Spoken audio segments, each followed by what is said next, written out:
അപ്പോൾ നമ്മുടെ ഈ ഗുരുമാർഗത്തിൻ്റെ ഒരു ട്രാൻസിഷൻ പീരീഡിനെ കുറിച്ച് സംസാരിക്കുമ്പോൾ എന്താണ് ഇവിടെ സംഭവിച്ചത്, അല്ലെങ്കിൽ എന്താണ് ഇതിൻ്റെ എല്ലാം കാരണങ്ങൾ എന്ന വിഷയം ഒരു ഡീപ്പായിട്ട് വളരെ നമ്മൾ ചില കാര്യങ്ങൾ തുറന്ന് കാര്യം ഇത് തുറന്ന് സംസാരിച്ചാൽ മാത്രമേ ഇതിൻ്റെ ഒരു ക്ലാരിറ്റി വരൂ എന്നുള്ള അർത്ഥത്തിലാണ്. അപ്പോൾ ആരെങ്കിലും ഇപ്പോൾ ചിലർക്കൊരു വിമർശന സ്വഭാവത്തിലോ അല്ലെങ്കിൽ അവരെ കുറ്റപ്പെടുത്തുന്ന പോലെയൊക്കെ തോന്നുമ്പോൾ ഇതാരെയും കുറ്റപ്പെടുത്താനല്ല.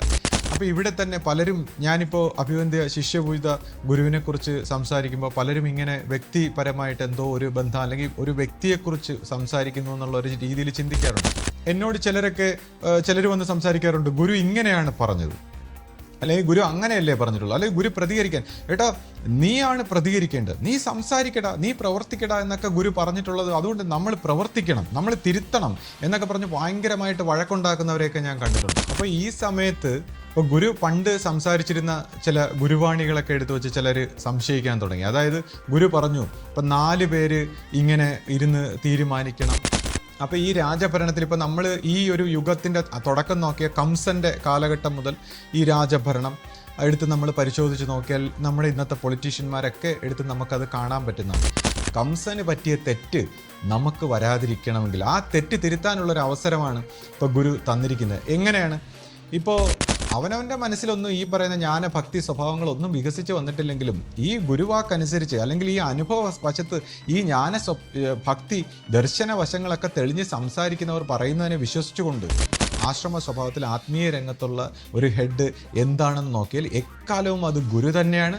അത് ഗുരുശിഷ്യ പാരസ്പര്യത്തിൽ പ്രവർത്തിക്കുന്ന ഒരു ശിഷ്യൻ ഭൗതിക രംഗത്തുള്ള ഒരു ആത്മീയതയുടെ ഒരു ഹെഡായിട്ട് മാറാൻ പാടില്ല. അതൊക്കെ മിസ്റ്റേക്കായി മാറുകയാണ്. അപ്പോൾ നമ്മൾ തുടക്കത്തിൽ തന്നെ ഈ മിസ്റ്റേക്കിന് ആത്മീയതയുടെ ഹെഡ് ആരാണ്, ഭൗതിക രംഗത്തുള്ള ഹെഡ് ആരാണ്, പുറത്തൊക്കെ ഉള്ള ആൾക്കാർ വന്നിട്ട് ഇപ്പോൾ ആശ്രമത്തിൻ്റെ സ്പിരിച്വൽ ഹെഡ് ആരാണെന്ന് പറയുമ്പോൾ പരമ്പരയിലുള്ളവർക്ക് അത് പിന്നെ വളരെ വിഷമം ഉണ്ടാകും. ഇത് എനിക്ക് പേഴ്സണലി വിഷമം ഉണ്ടാകുന്നുണ്ടല്ല.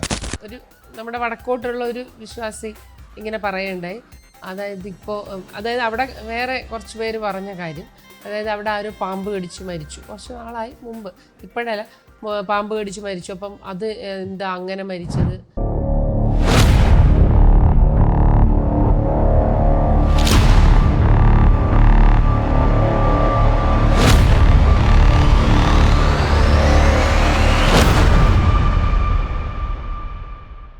സദ്ഗുരുവേ ശരണം.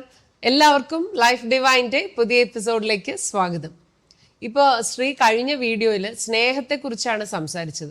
അതായത് നമ്മുടെ ജീവിതത്തിലെ എല്ലാ പ്രശ്നങ്ങൾക്കുമുള്ള പരിഹാരം സ്നേഹം എന്ന ഒരു മനോനിലയെ ആശ്രയിച്ചാണ് എന്നാണ് ശ്രീ പറഞ്ഞത്. പക്ഷെ ആ സ്നേഹം എന്ന് പറയുമ്പോൾ അത് നമ്മളിപ്പോൾ പുറത്ത് കാണുന്ന ഒരു പെരുമാറുന്ന രീതിയിലുള്ള ഒരു സ്നേഹമല്ല, നമ്മൾ ആളുകളെ കാണുമ്പോൾ നമ്മൾ ബിഹേവ് ചെയ്യുന്ന ഒരു സ്നേഹമല്ല. പക്ഷെ അത് നമ്മുടെ ജീവന്റെ ഉള്ളിൽ ഒരു അവബോധമായിട്ട് നിന്ന് നമ്മളുടെ യാഥാർത്ഥ്യത്തിൽ ആ ഒരു സ്നേഹം പ്രതിഫലിക്കുക എന്നുള്ളതാണ് പറഞ്ഞ ആശയം. അതായത് ഉള്ളിൽ ആ സ്നേഹമുണ്ടെങ്കിൽ അത് പുറത്ത് നമ്മുടെ ജീവിതത്തിൽ നേരിടുന്ന എല്ലാ പ്രശ്നങ്ങളിൽ നിന്നും നമുക്ക് ആ സ്നേഹം റിഫ്ലക്റ്റ് ചെയ്ത് കിട്ടും. അപ്പൊ അതിനുള്ളിൽ ഒരു സ്നേഹം എന്ന ആ ഒരു അവബോധം ഉണ്ടാക്കിയെടുക്കണം എന്നുള്ളതാണ് ശ്രീ കഴിഞ്ഞ വീഡിയോസിലൊക്കെ ഇങ്ങനെ പറഞ്ഞത്. അപ്പം ഇവിടെയാണ് ആശ്രമത്തിന്റെ പ്രസക്തി എന്ന് പറയുന്നത്. ഈ സ്നേഹം എന്ന് പറയുന്നത് നമുക്ക് എഴുതി വായിച്ചു പഠിക്കാനോ അല്ലെങ്കിൽ ആരെങ്കിലും പറഞ്ഞു തന്ന് പഠിക്കാനോ പറ്റുന്ന കാര്യമല്ല. അത് ആശ്രമത്തിൽ നിന്നാണ്, അത് യഥാർത്ഥത്തിൽ ആശ്രമങ്ങളിൽ നിന്നാണ് നമ്മൾ ഈ സ്നേഹം എന്നുള്ള ആ ഒരു ആശയം അല്ലെങ്കിൽ അത് നമ്മുടെ ജീവനിലേക്ക് അത് വരേണ്ടത്. ആശ്രമങ്ങളുടെ പ്രസക്തി അതാണ്. അപ്പം ആശ്രമ ജീവിതത്തിലൂടെയാണ് നമ്മളുടെ ഈ കർമ്മഗതി അറ്റ് മനസ്സ് സ്വതന്ത്രമാകുമ്പോൾ അല്ലെങ്കിൽ മനസ്സിൽ നിന്ന് ജീവൻ സ്വതന്ത്രമാകുമ്പോഴാണ് നമ്മൾ യഥാർത്ഥത്തിൽ ആ ഒരു സ്നേഹം എന്ന് പറയുന്ന യഥാർത്ഥത്തിലുള്ള ആ ഒരു ഭാവത്തിലേക്ക് നമുക്ക് എത്താൻ കഴിയുക. അപ്പോൾ അതിന് കുറച്ച് സമയം എടുക്കും എന്നുള്ളത് സത്യം തന്നെയാണ്. പക്ഷേ ഒരു ആശ്രമ ജീവിതത്തിൽ, ഒരു ആശ്രമ പരിചയത്തിൽ മാത്രമേ മനുഷ്യന് ആ ഒരു സ്നേഹം എന്ന ഏറ്റവും വലിയ ഒരു എനർജിയിലേക്ക് എത്താൻ പറ്റൂ എന്നുള്ള ഒരു കാര്യം നമ്മൾ പല വീഡിയോയിലും ഇപ്പോൾ ശ്രീ അത് സൂചിപ്പിക്കുകയുണ്ടായി. അപ്പോൾ ഈ ഒരു അവസരത്തിൽ ഇപ്പം നമ്മുടെ ആശ്രമത്തിലെ കാര്യം നോക്കിയാൽ, ഇപ്പോൾ 2ാമത്തെ ഗുരുസ്ഥാനത്ത് അഭിവന്ദ്യ ശിഷ്യപൂജിത ഗുരുവിൻ്റെ ഒരു കാലഘട്ടത്തിലൂടെയാണ് നമ്മൾ പോകുന്നത്. ഇപ്പോൾ പല ആളുകൾക്കും 2ാമത്തെ ഗുരുസ്ഥാനത്തെ മാനിക്കാൻ കഴിയാതെ കുറച്ച് പേരൊക്കെ ഇങ്ങനെ മാറി നിന്ന് പല രീതിയിൽ പറയുകയൊക്കെ ചെയ്യുന്നുണ്ട്. അപ്പോൾ ഞാൻ ചോദിക്കുന്നതെന്ന് വെച്ചാൽ ശ്രീ, അപ്പോൾ നമ്മുടെ ആശ്രമത്തിൽ എങ്ങനെ എല്ലാവരും ഒരു ഒത്തൊരുമയോടുകൂടി ഈ സ്നേഹം എന്ന ഈ ഒരു അറിവിലേക്ക് അല്ലെങ്കിൽ ഈ ഒരു സത്യസന്ധമായ ഈ ഒരു അനുഭവത്തിലേക്ക് നമുക്ക് എങ്ങനെ ഒത്തുചേർന്ന് പ്രാക്ടിക്കലായിട്ട് നമ്മളത് എങ്ങനെ സാധിച്ചെടുക്കാം നമുക്ക് എന്നിട്ട് നമ്മൾ എങ്ങനെ മുന്നോട്ട് ആശ്രമ ജീവിതത്തിലെ ഈ ഒരു അറിവ് സമ്പാദിച്ച് നമുക്ക് എങ്ങനെ ഒരു പുതിയ ജീവിതം, ഒരു പുതിയ ലോകം നമുക്ക് എങ്ങനെ സൃഷ്ടിക്കാം, അതിനെ കുറിച്ചുള്ള ഒരു കാര്യം ശ്രീ ഒന്ന് പറയാമോ? സദ്ഗുരുവേ ശരണം.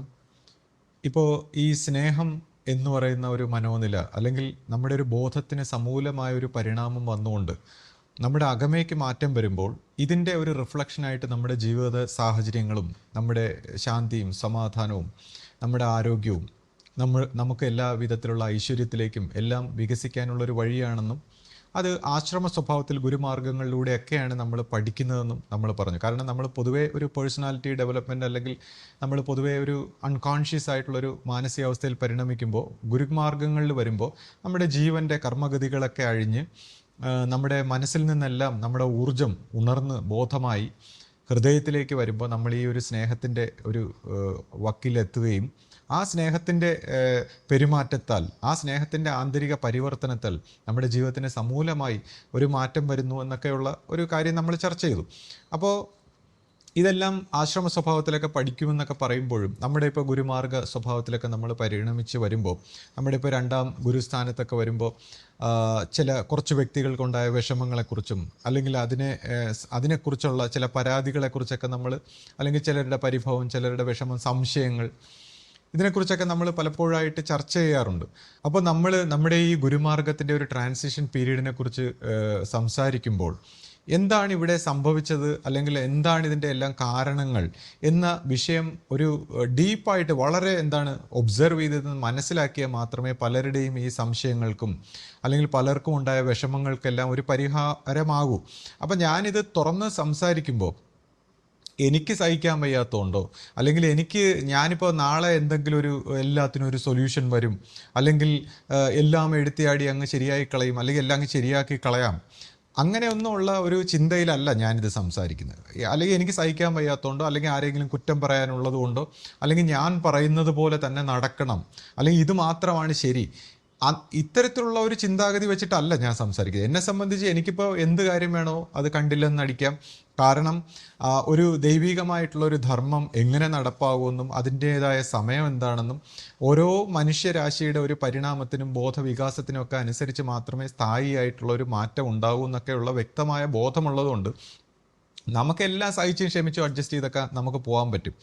പക്ഷെ ഞാനിത് പറയുന്നത് പലർക്കും ഈ ഒരു ഭാഗത്ത് ഇതിനെ സഹിച്ചും ക്ഷമിച്ചും അഡ്ജസ്റ്റ് ചെയ്തും അല്ലെങ്കിൽ ഒരു ബോധവികാസത്തോടൊരു പക്വതയോടുകൂടി ഇതിനെ സമീപിക്കാനുള്ള വിഷമമുള്ളത് കൊണ്ടും അങ്ങനെ പലരും ഇങ്ങനെ സംശയങ്ങളും പരാതികളും ഒക്കെ പറഞ്ഞ് 4 വശത്തുകൂടെയും ഒരുപാട് ഇഷ്യൂസൊക്കെ ഉണ്ടാക്കുന്ന സാഹചര്യത്തിൽ അത്തരക്കാർ കൂടി മനസ്സിലാകാൻ വേണ്ടി മാത്രമാണ് ഞാനിതെല്ലാം തുറന്ന് സംസാരിക്കുന്നത്. അല്ലാതെ എനിക്കെന്തെങ്കിലും പ്രശ്നം ഉണ്ടായിട്ടോ അല്ലെങ്കിൽ എനിക്ക് സഹിക്കാൻ കഴിയാത്തതുകൊണ്ടോ അല്ലെങ്കിൽ എനിക്ക് ആരോടെങ്കിലും വിരോധം ഉണ്ടായിട്ടോ ആരെയെങ്കിലും പരിഹസിക്കാനോ കുറ്റപ്പെടുത്താനോ മറ്റ് ചില വ്യക്തികളൊക്കെ പറയുന്ന പോലെ എല്ലാവരെയും കുറ്റപ്പെടുത്താനും പരിഹസിക്കാനോ ഒന്നുമല്ല. നമ്മൾ ചില കാര്യങ്ങൾ തുറന്ന് സംസാരിക്കുക. കാര്യം ഇത് തുറന്ന് സംസാരിച്ചാൽ മാത്രമേ ഇതിൻ്റെ ഒരു ക്ലാരിറ്റി വരൂ എന്നുള്ള അർത്ഥത്തിലാണ്. അപ്പോൾ ആരെങ്കിലും ഇപ്പോൾ ചിലർക്കൊരു വിമർശന സ്വഭാവത്തിലോ അല്ലെങ്കിൽ അവരെ കുറ്റപ്പെടുത്തുന്ന പോലെയൊക്കെ തോന്നുമ്പോൾ ഇതാരെയും കുറ്റപ്പെടുത്താനല്ല, എല്ലാവർക്കും നന്മ ഉണ്ടാകണം. അല്ലെങ്കിൽ നമ്മൾ ഇപ്പോൾ എന്നെ സംബന്ധിച്ച് എന്തെങ്കിലും ഒരു കുറ്റം അല്ലെങ്കിൽ ഇപ്പോൾ നമ്മൾ എന്തെങ്കിലും ഒരു കുഴപ്പമോ ആരെങ്കിലും ഒരു വ്യക്തിയിൽ നിന്ന് തന്നെ സംഭവിച്ചാൽ പോലും അത് നമ്മുടെ എല്ലാവരുടെയും കളക്റ്റീവായിട്ടുള്ള മനുഷ്യരാശിയുടെ ഒരു അവസ്ഥയായിട്ട് കണ്ട് നമ്മളെല്ലാവരും ഒത്തൊരുമയോടെ അതിനെ തിരുത്തി മുന്നേറണം എന്നുള്ളൊരു അർത്ഥത്തിൽ ചിന്തിക്കുന്ന ഒരു വ്യക്തി ആയതുകൊണ്ട് നമ്മൾ ആരെങ്കിലും ഒരു വ്യക്തിയെ ചൂണ്ടിക്കാണിക്കാനോ അല്ലെങ്കിൽ ഏതെങ്കിലും വ്യക്തികളെ അപമാനിക്കാനോ ഒന്നും അല്ല ഇത് സംസാരിക്കുന്നു. ഈ ഗുരുവായിട്ട് നമുക്ക് കാണിച്ചു തന്ന ഈ ദൈവികമായ മാർഗത്തിൻ്റെ ഒരു ധർമ്മത്തിൻ്റെ പുരോഗതി അത് ഉദ്ദേശിക്കുന്ന ആ ദൈവധർമ്മം ഉദ്ദേശിക്കുന്ന രീതിയിൽ പരിണമിക്കണമെന്നുള്ള ഒരു വളരെ സിൻസിയറായിട്ടുള്ള വളരെ ആത്മാർത്ഥമായിട്ടുള്ള ഒരു ആഗ്രഹത്തിൻ്റെ ഭാഗത്താണ് നമ്മൾ സംസാരിക്കുന്നത്. അതിന് നമുക്ക് നാളെ എല്ലാം മാറിക്കളയും എന്നുള്ള ഒരു എടുത്തിയാട്ടമോ അല്ലെങ്കിൽ എന്തെങ്കിലും അത്ഭുതകരമായ കാര്യം നടക്കുമോ എന്നോ ഒന്നുമല്ല. എല്ലാവരുടെയും ഒത്തൊരുമയോടെയുള്ള ഒരു പെരുമാറ്റം വരണമെന്നുള്ള അർത്ഥത്തിലാണ് നമ്മൾ സംസാരിക്കുന്നത്. അപ്പോൾ ഇവിടെ തന്നെ പലരും ഞാനിപ്പോൾ അഭിവന്ദ്യ ശിഷ്യപൂജിത ഗുരുവിനെക്കുറിച്ച് സംസാരിക്കുമ്പോൾ പലരും ഇങ്ങനെ വ്യക്തിപരമായിട്ട് എന്തോ ഒരു ബന്ധം അല്ലെങ്കിൽ ഒരു വ്യക്തിയെക്കുറിച്ച് സംസാരിക്കുന്നു എന്നുള്ള ഒരു രീതിയിൽ ചിന്തിക്കാറുണ്ട്. കാരണം നമ്മളിപ്പോൾ വ്യക്തിപരമായിട്ട് അല്ലെങ്കിൽ 2ാമത്തെ ഗുരുസ്ഥാനത്തെക്കുറിച്ച് സംസാരിക്കുന്നു എന്ന് പലരും ചിന്തിക്കാറുണ്ട്. യഥാർത്ഥത്തിൽ ഇതിപ്പോൾ വ്യക്തിപരമായിട്ടും നോക്കുമ്പോൾ ഇപ്പോൾ ഏതൊരു വ്യക്തിക്കും അവരവരുടെ ഗുരുസ്ഥാനത്ത് വരുന്ന വ്യക്തിത്വങ്ങളോട് ഏറ്റവും ഇപ്പോൾ ലോകത്തിൽ തന്നെ ഏറ്റവും ഇഷ്ടം ഇപ്പോൾ ഗുരു പറഞ്ഞിട്ടുണ്ട്, ഖുറേഷ്യ ഫക്കീർ സ്വാമിയോടാണ്, ആത്മഗുരുവായ ഖുറേഷ്യ ഫക്കീർ സ്വാമിയോടാണെന്ന് ഗുരു ഇങ്ങനെ പറഞ്ഞിട്ടുണ്ട്. അപ്പോൾ നമ്മളെ സംബന്ധിച്ച് നമ്മുടെ ഗുരുസ്ഥാനത്ത് വരുമ്പോൾ ആ വ്യക്തിത്വത്തിനോട് തന്നെയാണ് ഏറ്റവും അധികം സ്നേഹവും ബഹുമാനവും ആദരവും ഭക്തിയും ഒക്കെ ഉള്ളത്. പക്ഷേ അത് അങ്ങനെയുള്ളൊരു കാര്യത്തിൽ നമ്മൾ ആ ഒരു പേഴ്സണലായിട്ടുള്ള ഒരു വ്യക്തിഭാവത്തിലുള്ള ഒരു ബന്ധത്തിനേക്കാളൊക്കെ ഉപരി അത് വെച്ചുകൊണ്ടല്ലല്ലോ നമ്മൾ സംസാരിക്കുന്നത്. നമ്മൾ എന്തിനാണ് ഈ ഒരു ദൈവികമായിട്ടുള്ള ഒരു ധർമ്മം ഈ ഗുരുമാർഗത്തിലൂടെ നടന്നു വന്നിട്ടുണ്ടെങ്കിൽ, ഇപ്പോൾ നമ്മൾ പറയും നമ്മുടെ ഗുരുവിൻ്റെ കാലഘട്ടത്തിൽ ഇപ്പോൾ നമ്മൾ ചിന്തിക്കുമ്പോൾ, ഇപ്പോൾ എൻ്റെ കാര്യം ചിന്തിക്കുമ്പോൾ, എൻ്റെ പേഴ്സണലായിട്ട് നോക്കുമ്പോൾ, ഇപ്പോൾ നമ്മുടെ അമ്മയുടെ കുട്ടിക്കാലത്ത് തന്നെ ഗുരുവിൻ്റെ അടുത്ത് വന്നിട്ടുണ്ടെങ്കിലും ഇടയ്ക്ക് വെച്ച് അമ്മയ്ക്ക് വരാൻ പറ്റാത്തൊരു സാഹചര്യം ഉണ്ടായപ്പോൾ, ഇപ്പോൾ അമ്മയുടെ വിവാഹത്തിനൊക്കെ ശേഷം ഇപ്പോൾ ഒപ്പമൊക്കെ നമ്മൾ ജീവിച്ചു വരുമ്പോൾ ആദ്യകാലത്ത് ഇപ്പോൾ എന്നെ സംബന്ധിച്ചൊക്കെ ഇപ്പോൾ ഗുരുവായൂർ ാണ് നമ്മുടെ ചോറൂണൊക്കെ നടത്തിയിരിക്കുന്നത്. അപ്പോൾ നമ്മളെ സംബന്ധിച്ച് കുട്ടിക്കാലം മുതൽ ഉണ്ണിക്കണ്ണൻ അല്ലെങ്കിൽ ശ്രീകൃഷ്ണ ഭഗവാനാണ് ഒരു ദൈവത്തിൻ്റെ ഭാവത്തിൽ നമ്മുടെ രക്ഷകർത്താക്കൾ നമ്മളെ പഠിപ്പിച്ചിട്ടുള്ളത്. ഇപ്പോൾ ചെറുപ്പത്തിലാണെങ്കിൽ വളരെ കുട്ടിക്കാലത്ത് ഞാൻ ഈ ശ്രീ പത്മനാഭസ്വാമി ക്ഷേത്രത്തിന് വളരെ അടുത്താണ് താമസിച്ചിരുന്നത്. അപ്പോൾ നമ്മളെ സംബന്ധിച്ച് അച്ഛൻ നിരന്തരം ആ ക്ഷേത്രത്തിൽ ഇങ്ങനെ കൊണ്ടുപോവുകയും നമുക്ക് അന്നത്തെ കാലത്ത് റെസ്ട്രിക്ഷൻസ് ഒന്നുമില്ല, അവിടെ ഇങ്ങനെ വൈകുന്നേരങ്ങളൊക്കെ നമ്മൾ ചിലവഴിക്കുകയും, അപ്പോൾ നമ്മുടെ മനസ്സിൽ പതിഞ്ഞു ശ്രീകൃഷ്ണ ഭഗവാനാണ് ആ ദൈവത്തിൻ്റെ ഒരു പ്രതിരൂപമായിട്ട് നമ്മൾ കുട്ടിക്കാലം മുതൽ കാണുന്നത്. അപ്പോൾ ഗുരുവിനെ കാണാൻ വരുമ്പോൾ 92 കാലഘട്ടത്തിലൊക്കെ നമ്മൾ ഗുരുവിനെ കാണാൻ വരുമ്പോൾ എൻ്റെ അമ്മയുടെ ഒരു ദർശന സ്വഭാവത്തിൽ ഈ ശ്രീകൃഷ്ണ ഭഗവാന്റെ ഒരു ജീവൻ്റെ ഒരു പ്രകടനമാണ് നമ്മുടെ ഗുരു, ആ ഒരു അവസ്ഥയിലാണ് എന്നൊക്കെ ഇങ്ങനെ പറയുമ്പോൾ അതിന് അങ്ങനെ പലർക്കും ഇപ്പോൾ ശ്രീകൃഷ്ണ ഭഗവാനുമായിട്ടൊക്കെ ബന്ധമുള്ള ഒരുപാട് വിശ്വാസികൾ ആശ്രമ സ്വഭാവത്തിൽ ഇങ്ങനെ ഗുരുവിൻ്റെ ജീവനും ഈ ഇതുമായിട്ടൊരു ബന്ധമുള്ളതായിട്ട് ഇങ്ങനെ കാണുന്നതും അതിനൊരു കാരണമുണ്ട്, ദർശനത്തിലൊക്കെ അങ്ങനെ കാണുന്നു. അപ്പോൾ അമ്മയെ സംബന്ധിച്ച് അങ്ങനെ കണ്ടിട്ടോ അങ്ങനെ ഒരു അനുഭവമാണ്. അപ്പോൾ അതിൻ്റെ ആ കഥയിലേക്കൊന്നും ഞാൻ കടക്കുന്നില്ല. ഏതായാലും നമ്മളെ സംബന്ധിച്ച് കുട്ടിക്കാലം മുതൽ പതിഞ്ഞുപോയ ഈ ശ്രീകൃഷ്ണ ഭാവത്തിലുള്ള ഒരു ദൈവത്തെ പോലെയാണ് നമ്മൾ ഗുരുവിനെ കാണുന്നത്. കുട്ടിക്കാലം മുതൽ കണ്ട് നമ്മളങ്ങനെ നമ്മുടെ മനസ്സിൽ പതിഞ്ഞുപോയി. അപ്പോൾ ഒരു ദൈവത്തിൻ്റെ ഭാഗത്ത് നമുക്കൊരു ഗുരു വേണം, അല്ലെങ്കിൽ ഒരു ഗുരു എന്തിനാണ്, നമുക്ക് ആത്മീയമായ ഒരു പുരോഗതി അല്ലെങ്കിൽ മനസ്സമാധാനം, ശാന്തി, സമാധാനം എന്നിങ്ങനെ ഒരു ഗുരുവിൻ്റെ യഥാർത്ഥ ആവശ്യകതയുടെ ഒരു ഭാഗത്ത് നമ്മുടെ ആദ്യ ഫൗണ്ടർ ഗുരുവിൻ്റെ കാലഘട്ടത്തിൽ കണ്ടിട്ടില്ല. നമ്മൾ ദൈവത്തെ പോലെ ഒന്ന് കണ്ട് നമസ്കരിച്ച കാര്യം അങ്ങനെയാണ്. ഗുരുവിൻ്റെ ഒരു രൂപവും ഗുരുവിൻ്റെ സ്നേഹവും ഗുരുവിൻ്റെ ഭാവം ഒക്കെ കാണുമ്പോൾ നമ്മളിൽ ദൈവത്തെ കാണുന്ന പോലെ സംതൃപ്തി അടഞ്ഞങ്ങ് പോകുന്നു.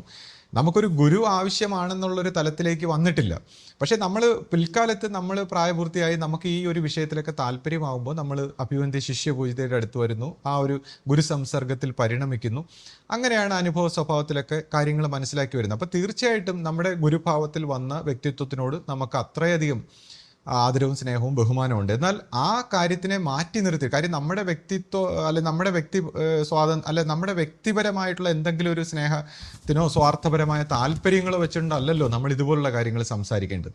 അപ്പോൾ തീർച്ചയായിട്ടും നമ്മുടെ ഗുരുവിൻ്റെ ഒരു തിരിച്ചറിവിൽ ആത്മബോധം, ഈ പറയുന്ന പരമമായ ആ ഒരു ഗുരു സ്വഭാവത്തിൽ ദൈവത്തിൻ്റെ ആ ഗുരുപ്രകാശമായിരിക്കുന്ന ആത്മീയ മണ്ഡലത്തിൽ ആ ഗുരുവിൻ്റെ ബോധം അതുമായിട്ട് ഒന്നായോ അന്നു മുതൽ നമ്മളെ സംബന്ധിച്ച് ആ ഗുരുപ്രകാശത്തിൽ നിന്നുള്ളൊരു നിർദ്ദേശങ്ങളും പുതിയതായിട്ടുള്ളൊരു ധർമ്മവും ജീവിതധർമ്മത്തെക്കുറിച്ചും ഒക്കെ നമ്മളിങ്ങനെ കേട്ട് വളർന്നിട്ടുണ്ട് നമ്മുടെ ആശ്രമ സ്വഭാവത്തിൽ. എന്ന് ഗുരുവിൻ്റെ ബോധമണ്ഡലം ആ ഗുരുപ്രകാശവുമായിട്ട് ഒന്നായോ അന്നു മുതൽ ആ ഗുരുപ്രകാശത്തിൻ്റെ ഒരു വക്താക്കളാണ് നമ്മുടെ പരമ്പരയെ സംബന്ധിച്ച്. അപ്പോൾ നമ്മൾ ആ ഒരു പ്രകാശത്തിൻ്റെ നിർദ്ദേശങ്ങൾക്കനുസരിച്ചാണ് നമ്മുടെ ഓരോ ജീവിതവും. അപ്പോൾ പിൽക്കാലത്ത് ഗുരു ആദിസങ്കല്പത്തിൽ ലയിച്ചതിന് ശേഷം ശിഷ്യപൂജിതയുടെ ആവിർഭാവത്തോടെ ഇതേ ഗുരുപ്രകാശത്തിൽ നിന്നുള്ള ശിഷ്യപൂജിതയുടെ ബോധമണ്ഡലവും ഈ വ്യക്തിഭാവങ്ങളും ഈ അൺകോൺഷ്യസ് ആയിട്ടുള്ള മൈൻഡിൻ്റെ തലങ്ങളെല്ലാം പോയി. ഇപ്പോൾ ജീവൻ മുക്തൻ എന്ന് പറയുമ്പോൾ ജീവിച്ചിരിക്കുമ്പോൾ തന്നെ മരണത്തെ അഭിമുഖീകരിച്ച് മനസ്സിൻ്റെ എല്ലാം മരിച്ചതിന് ശേഷം ബോധമണ്ഡലം ഉണരുന്ന ഒരു ഭാവത്തെക്കുറിച്ച് ജീവൻ മുക്തൻ എന്നൊക്കെ പറയാറുണ്ട്. അപ്പോൾ ഈ ജീവിച്ചിരിക്കുമ്പോൾ തന്നെ ഗുരുപ്രകാശത്തിൽ ലയിച്ച തൻ്റെ വ്യക്തിഭാവങ്ങളെല്ലാം മാറി ഗുരുപ്രകാശത്തിൽ ലയിച്ചു ചേർന്ന ഒരു ശിഷ്യനിലൂടെ ഈ ഗുരുപ്രകാശം പ്രവർത്തിക്കുമ്പോൾ ആ ഗുരുപ്രകാശത്തിൻ്റെ പ്രവർത്തനം ശരിയായിട്ട് തന്നെ നടക്കണം, അല്ലെങ്കിൽ ആ ഗുരുപ്രകാശത്തിൻ്റെ പ്രവർത്തനത്തിലൂടെ എല്ലാ ആശ്രമ ധർമ്മങ്ങളും അതിൻ്റെ പൂർത്തീകരണത്തിലേക്ക് എത്തി ആ പ്രകാശത്തിൻ്റെ നന്മ ലോകത്തിലേക്ക് വ്യാപിക്കണം. അപ്പോൾ അതിനൊരു തടസ്സവും വരരുത്, അതിൻ്റെ ആ പ്രവർത്തനങ്ങൾക്ക് ഒരു തടസ്സവും വരാതെ ആ സത്യത്തിൻ്റെ പ്രവർത്തനം നടക്കണം എന്ന ഒരു ആഗ്രഹം. അങ്ങനെയുള്ള ഒരു ആഗ്രഹത്തിൻ്റെ പുറത്താണ് നമ്മളിപ്പോൾ ശ്രദ്ധിച്ചു കഴിഞ്ഞാൽ നമ്മുടെ പരമ്പരയിലുള്ള ബഹുഭൂരിപക്ഷം പഴയ വിശ്വാസികളൊക്കെ നമ്മൾ ശ്രദ്ധിച്ചു കഴിഞ്ഞാൽ ഈ ഒരു ആഗ്രഹത്തിലാണ് എല്ലാവരും പ്രവർത്തിക്കുന്നത്. പക്ഷേ ഈ ഒരു ആഗ്രഹത്തിൽ ഓരോരുത്തരും പ്രവർത്തിക്കുമ്പോൾ അത് അല്ലെങ്കിൽ സംസാരിക്കുമ്പോൾ അത് ഓരോരുത്തർക്കും എത്രത്തോളം ഇതിനെക്കുറിച്ച് മനസ്സിലായെന്ന് ചിന്തിക്കുമ്പോഴാണ് അതിൻ്റെ പ്രശ്നം ഇരിക്കുന്നത്. കാരണം ഇപ്പോൾ ഒരു 3 ഡയമെൻഷണൽ വേൾഡിലുള്ള മനുഷ്യൻ്റെ ബുദ്ധി പ്രവർത്തിക്കുന്ന അല്ലെങ്കിൽ മനുഷ്യൻ്റെ അറിവ് പ്രവർത്തിക്കുന്നത് ഒരു തലം. എന്നാൽ ഈ തുര്യബോധം എന്ന് പറയുന്ന 4ാമത്തെ ഒരു ഡയമെൻഷൻ തൊട്ട് ഒരു മനുഷ്യൻ്റെ ബോധത്തിനുണ്ടാകുന്ന ഒരു പരിവർത്തനം, അവനുണ്ടാകുന്ന ഒരു തിരിച്ചറിവ്, ആ തിരിച്ചറിവ് തന്നെ പിന്നീടും അവൻ യൂണിവേഴ്സലായിട്ടുള്ള ഈ ബോധതലങ്ങളിൽ മായ എന്നൊക്കെ പറയുന്ന പോലെ നമ്മുടെ ഈ യൂണിവേഴ്സലായിട്ടുള്ള ചില ബോധമണ്ഡലങ്ങളുടെ ഇൻഫ്ലുവൻസിൽ പെട്ടിരിക്കുകയാണ്. അതിനുശേഷം 7ാമത്തെ ഒരു ഡയമെൻഷൻ കഴിയുമ്പോഴാണ് സമൂലമായിട്ടൊരു വ്യക്തിക്ക് പരിവർത്തനം വരുന്നത്. അതായത് എക്സിസ്റ്റൻഷ്യലായിട്ട് ഈ പ്രകൃതിയും പ്രപഞ്ചവും ദൈവവും ജീവാത്മാവും പരമാത്മാവും ഒക്കെ തമ്മിൽ എങ്ങനെ ബന്ധപ്പെട്ടിരിക്കുന്നു, എങ്ങനെ ഇതിനെ പരിണമിപ്പിക്കുന്നു എന്നുള്ള കംപ്ലീറ്റ് ആയിട്ട് ട്രാൻസെൻഡൻസ് ആയിട്ടുള്ള ഒരു ബോധമണ്ഡലം തുറക്കുന്ന ഈ 7ാമത്തെ 7th സ്റ്റേജ് കഴിയുമ്പോഴാണ്. അപ്പോൾ അങ്ങനെയുള്ള ഒരു അവസ്ഥയിലിരിക്കുന്ന ഒരു ഗുരുവിൽ നിന്ന് വരുന്ന വാക്കുകളെ ഈ 3 ഡയമെൻഷണൽ അവസ്ഥയിലിരിക്കുന്ന മനുഷ്യൻ ഇൻ്റർപ്രറ്റ് ചെയ്യുമ്പോൾ ഉള്ള കുഴപ്പങ്ങളാണ് നമ്മുടെ ആശ്രമ സ്വഭാവത്തിൽ നമ്മൾ അഭിമുഖീകരിക്കുന്നത്. അതായത് നമ്മൾ ഈ 3 ഡയമെൻഷണൽ ബുദ്ധി വെച്ചിട്ട് ഈ ഗുരുക്കന്മാർ എന്തിന് സംസാരിക്കുന്നു, ഗുരുക്കന്മാർ എന്താണ്, നമ്മളെ എവിടേക്കാണ് പരിണമിപ്പിക്കുന്നത്, ഇതൊന്നും മനസ്സിലാക്കാതെ നമ്മൾ ആശയം എന്നുള്ള രീതിയിൽ അല്ലെങ്കിൽ ആത്മീയത എന്നൊക്കെ ഉള്ള രീതിയിൽ മനുഷ്യൻ മനസ്സിലാക്കി വെച്ചേക്കുന്ന സ്വഭാവങ്ങളെ മതസ്വഭാവത്തിൽ ഒരുപാട് ആൾക്കാർ പല കാര്യങ്ങളും ഇങ്ങനെ ഫോളോ ചെയ്ത് പോകാറുണ്ട്. ബുദ്ധിപരമായിട്ട് മനസ്സിലാക്കി പോകും. അവിടെ ഉണ്ടാകുന്ന ഒരു തെറ്റുകളെക്കുറിച്ച് ഗുരു പലപ്പോഴും ചൂണ്ടിക്കാണിച്ചിട്ടുണ്ട്. ഈ മതസ്വഭാവത്തിൽ നമ്മളിങ്ങനെ അന്ധമായിട്ട് ഓരോന്ന് ഫോളോ ചെയ്ത് പോകുമ്പോൾ എന്തുകൊണ്ട് മനുഷ്യൻ ഈ 3 ഡയമെൻഷണൽ അവസ്ഥ കടന്നു പോകുന്നില്ല എന്നും അത് ആ സത്യത്തിൻ്റെ ആത്മസാക്ഷാത്കാരം മുതൽ അങ്ങനെ ദൈവ സാക്ഷാത്കാരം എന്ന് പറയുന്ന കോൺഷ്യസ്നെസ്സിൻ്റെ വിവിധ തലങ്ങളിലേക്കൊന്നും ബോധം ഉണരുന്നില്ല എന്ന് ഗുരു വ്യക്തമായിട്ട് പറഞ്ഞിട്ടുണ്ട്.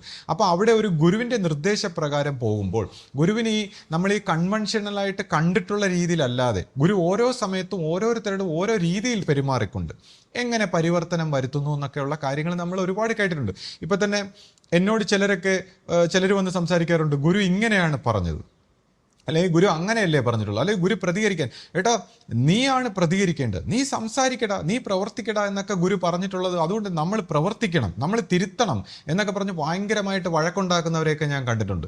ഈ ഗുരു എന്ന് പറയുമ്പോൾ ഓരോരുത്തരും ഓരോ വ്യക്തികളുടെയും മാനസികാവസ്ഥയ്ക്ക് അനുസരിച്ചാണ് പ്രവർത്തിക്കുന്നത്. അപ്പോൾ ഒരു വ്യക്തി പറയുമ്പോൾ ഗുരു വഴക്ക് പറയാൻ പറയും, എന്നാൽ ഇതിനെ സഹിക്കാൻ പറയുന്നവൻ അടുത്ത തലത്തിൽ ഇതിനെ സഹിക്കാൻ പറയുന്നുണ്ട്, ക്ഷമിക്കാൻ പറയുന്നുണ്ട്, സ്നേഹിക്കാൻ പറയുന്നുണ്ട്. അങ്ങനെ അടുത്ത തലത്തിൽ ബോധം വികസിച്ചവനോട് ഗുരു അങ്ങനെയാണ് പറയുന്നത്. അപ്പോൾ ഈ ഒരു രീതി കേട്ട ആൾ വന്ന് പറയും ഇതാണ് ഗുരു പറഞ്ഞത്, മറ്റൊരു രീതി കേട്ട ഒരാൾ പറയും ഇതാണ് ഗുരു പറഞ്ഞത്. അങ്ങനെ ഓരോ തലത്തിലുള്ള വ്യക്തികളടുത്ത് ഓരോ കാര്യങ്ങളാണ് ഗുരു പറഞ്ഞത്. ഇപ്പോൾ ശിഷ്യപൂജിതയൊക്കെ പോലുള്ള ഗുരുവിനോടൊക്കെ സംസാരിക്കുമ്പോൾ ഗുരു ആ വ്യക്തിത്വം, ആ ജീവൻ ഏത് അവസ്ഥ വരെ ഉയർന്നിട്ടുണ്ടോ അതിനനുസരിച്ചായിരിക്കും അന്നേരം പറയുന്നത്. അപ്പോൾ ഓരോ തലത്തിലുള്ളവരടുത്ത് ഓരോ രീതിയിലൊക്കെ പറഞ്ഞ കാര്യങ്ങൾ വന്ന് ഗുരു ഇങ്ങനെയാണ് പറഞ്ഞതെന്നാണ് ഓരോരുത്തരും പറയുന്നത്. അപ്പോൾ ഞാൻ തന്നെ ചില കാര്യങ്ങൾ, ഞാനിപ്പോൾ ഒരു പ്രത്യേക സ്റ്റേറ്റിൽ മനസ്സിനെ അതിവർത്തിച്ച് മനസ്സിൽ നിന്ന് ക്ലാരിറ്റി നേടി ഒരു ഹൃദയത്തിൻ്റെ വശത്തിലേക്ക് പോകുന്ന ഒരു വശത്തെക്കുറിച്ച് ഞാൻ സംസാരിക്കുമ്പോൾ എന്നോട് പലതും ഗുരു ഇങ്ങനെയാണ് പറഞ്ഞത്, അങ്ങനെയാണ് പറഞ്ഞതെന്നൊക്കെ പറഞ്ഞ് എന്നോട് പോലും വന്ന് തർക്കിക്കാറുണ്ട്. അപ്പോൾ ഞാൻ ഈ ഒരു പർട്ടിക്കുലർ അവസ്ഥയെ അല്ലെങ്കിൽ പർട്ടിക്കുലർ കാര്യത്തിന് തന്നെ ഇത്ര ഇമ്പോർട്ടൻസ് കൊടുക്കുന്നത് ഇങ്ങനെ ഒരു ട്രാൻസെൻഡൻസ് സംഭവിച്ചാൽ മാത്രമേ നമ്മുടെ ഈ പരമ്പരയിലുണ്ടായ ഈ മാനസിക സംശയങ്ങൾ, മാനസിക തലത്തിൽ കിടന്ന് കറങ്ങുന്ന ഈ സംശയങ്ങളും പരാതികളും പരിവട്ടങ്ങളും ഈ സ്പർദ്ധകളും ദേഷ്യവും പകയും വിദ്വേഷങ്ങളെല്ലാം മാറാൻ ഈ ഒരു തലം മനുഷ്യൻ ഉണർന്നാൽ മാത്രമേ പറ്റൂ. അതുകൊണ്ടാണ് ഞാൻ എപ്പോഴും ഈ ഒരു തലത്തെക്കുറിച്ച് മാത്രം വരുന്നത്. അല്ലാതെ മറ്റ് ആശ്രമത്തിൻ്റെ ആശയങ്ങളോ മറ്റ് കാര്യങ്ങളോ ഒക്കെ ഗുരു വ്യക്തമായിട്ട് പറഞ്ഞിട്ടുണ്ട്, അതിനെക്കുറിച്ചൊന്നും ഞാൻ പറയുന്നത്. ഈ ഒരു സാഹചര്യത്തെ, ഈ ഒരു മാനസിക തലത്തെ എങ്ങനെ കടക്കാം, എങ്ങനെ നമ്മൾ യൂണിവേഴ്സലായിട്ടിരിക്കുന്ന ഒന്നായിട്ടിരിക്കുന്ന ഒരു സ്നേഹത്തിൻ്റെ, ഐക്യത്തിൻ്റെ, സഹകരണത്തിൻ്റെ ഒരു തലത്തിലേക്ക് വികസിക്കാം, ഈ ഒരു കാര്യം മാത്രമാണ് ഞാൻ പറയുന്നത്.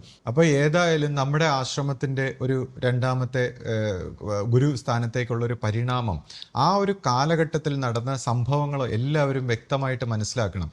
ഇപ്പോൾ അന്നത്തെ കാലത്ത് ഗുരു ആദിസങ്കല്പത്തിൽ ലയിച്ചതിന് ശേഷം ഗുരുപ്രകാശത്തിൽ നിന്നുള്ള നിർദ്ദേശങ്ങൾ, അതായത് ഗുരുപ്രകാശത്തിൽ നിന്ന് നിർദ്ദേശങ്ങൾ കൊടുക്കുമ്പോൾ അന്നത്തെ സീനിയർ ആയിട്ടുള്ള സന്യാസി സ്വഭാവത്തിൽ അത് സ്ത്രീകളുടെ ഭാഗത്തുനിന്നും പുരുഷന്മാരുടെ ഭാഗത്തുനിന്നും ഗുരുവിനോടൊപ്പം പ്രവർത്തിച്ചിട്ടുള്ള സന്യാസ സ്വഭാവത്തിലും സീനിയർ ആയിട്ടുള്ള ഗൃഹസ്ഥാശ്രമി സ്വഭാവത്തിലും ഉള്ള വ്യക്തികൾ ഈ ഗുരുനിർദ്ദേശങ്ങൾ അനുസരിച്ച് പ്രവർത്തിക്കാത്ത ഒരു സാഹചര്യം ഉണ്ടായി. അപ്പം ഈ ഗുരു നിർദ്ദേശങ്ങൾ ഗുരുപ്രകാശത്തിൽ നിന്ന് എന്ത് പറഞ്ഞു കൊടുത്താലും ഇവരാരും അനുസരിക്കില്ല. അത് അവർക്ക് മനസ്സിലായ രീതിയിൽ, കാര്യം ഞാൻ നേരത്തെ പറഞ്ഞു, ഗുരു ഓരോ കാര്യങ്ങളെയും ഓരോ വ്യക്തിയുടെയും മാനസികാവസ്ഥയ്ക്കും അവൻ്റെ കർമ്മഗതിക്കും അവൻ്റെ പെരുമാറ്റത്തിനും ഒക്കെ അനുസരിച്ചുള്ള നിർദ്ദേശങ്ങൾ കൊടുക്കുമ്പോൾ ഈ ലോകനീതിയിൽ വിലയിരുത്തുന്ന മനുഷ്യർക്ക് സംശയങ്ങൾ അത് മനസ്സിലാവില്ല. ലോകത്തിൻ്റെ മത സ്വഭാവത്തിലൊക്കെയുള്ള ധർമ്മങ്ങളൊക്കെ നീതി ന്യായമൊക്കെ വെച്ച് തൂക്കുന്നവർക്ക് ഇത് മനസ്സിലാവില്ല.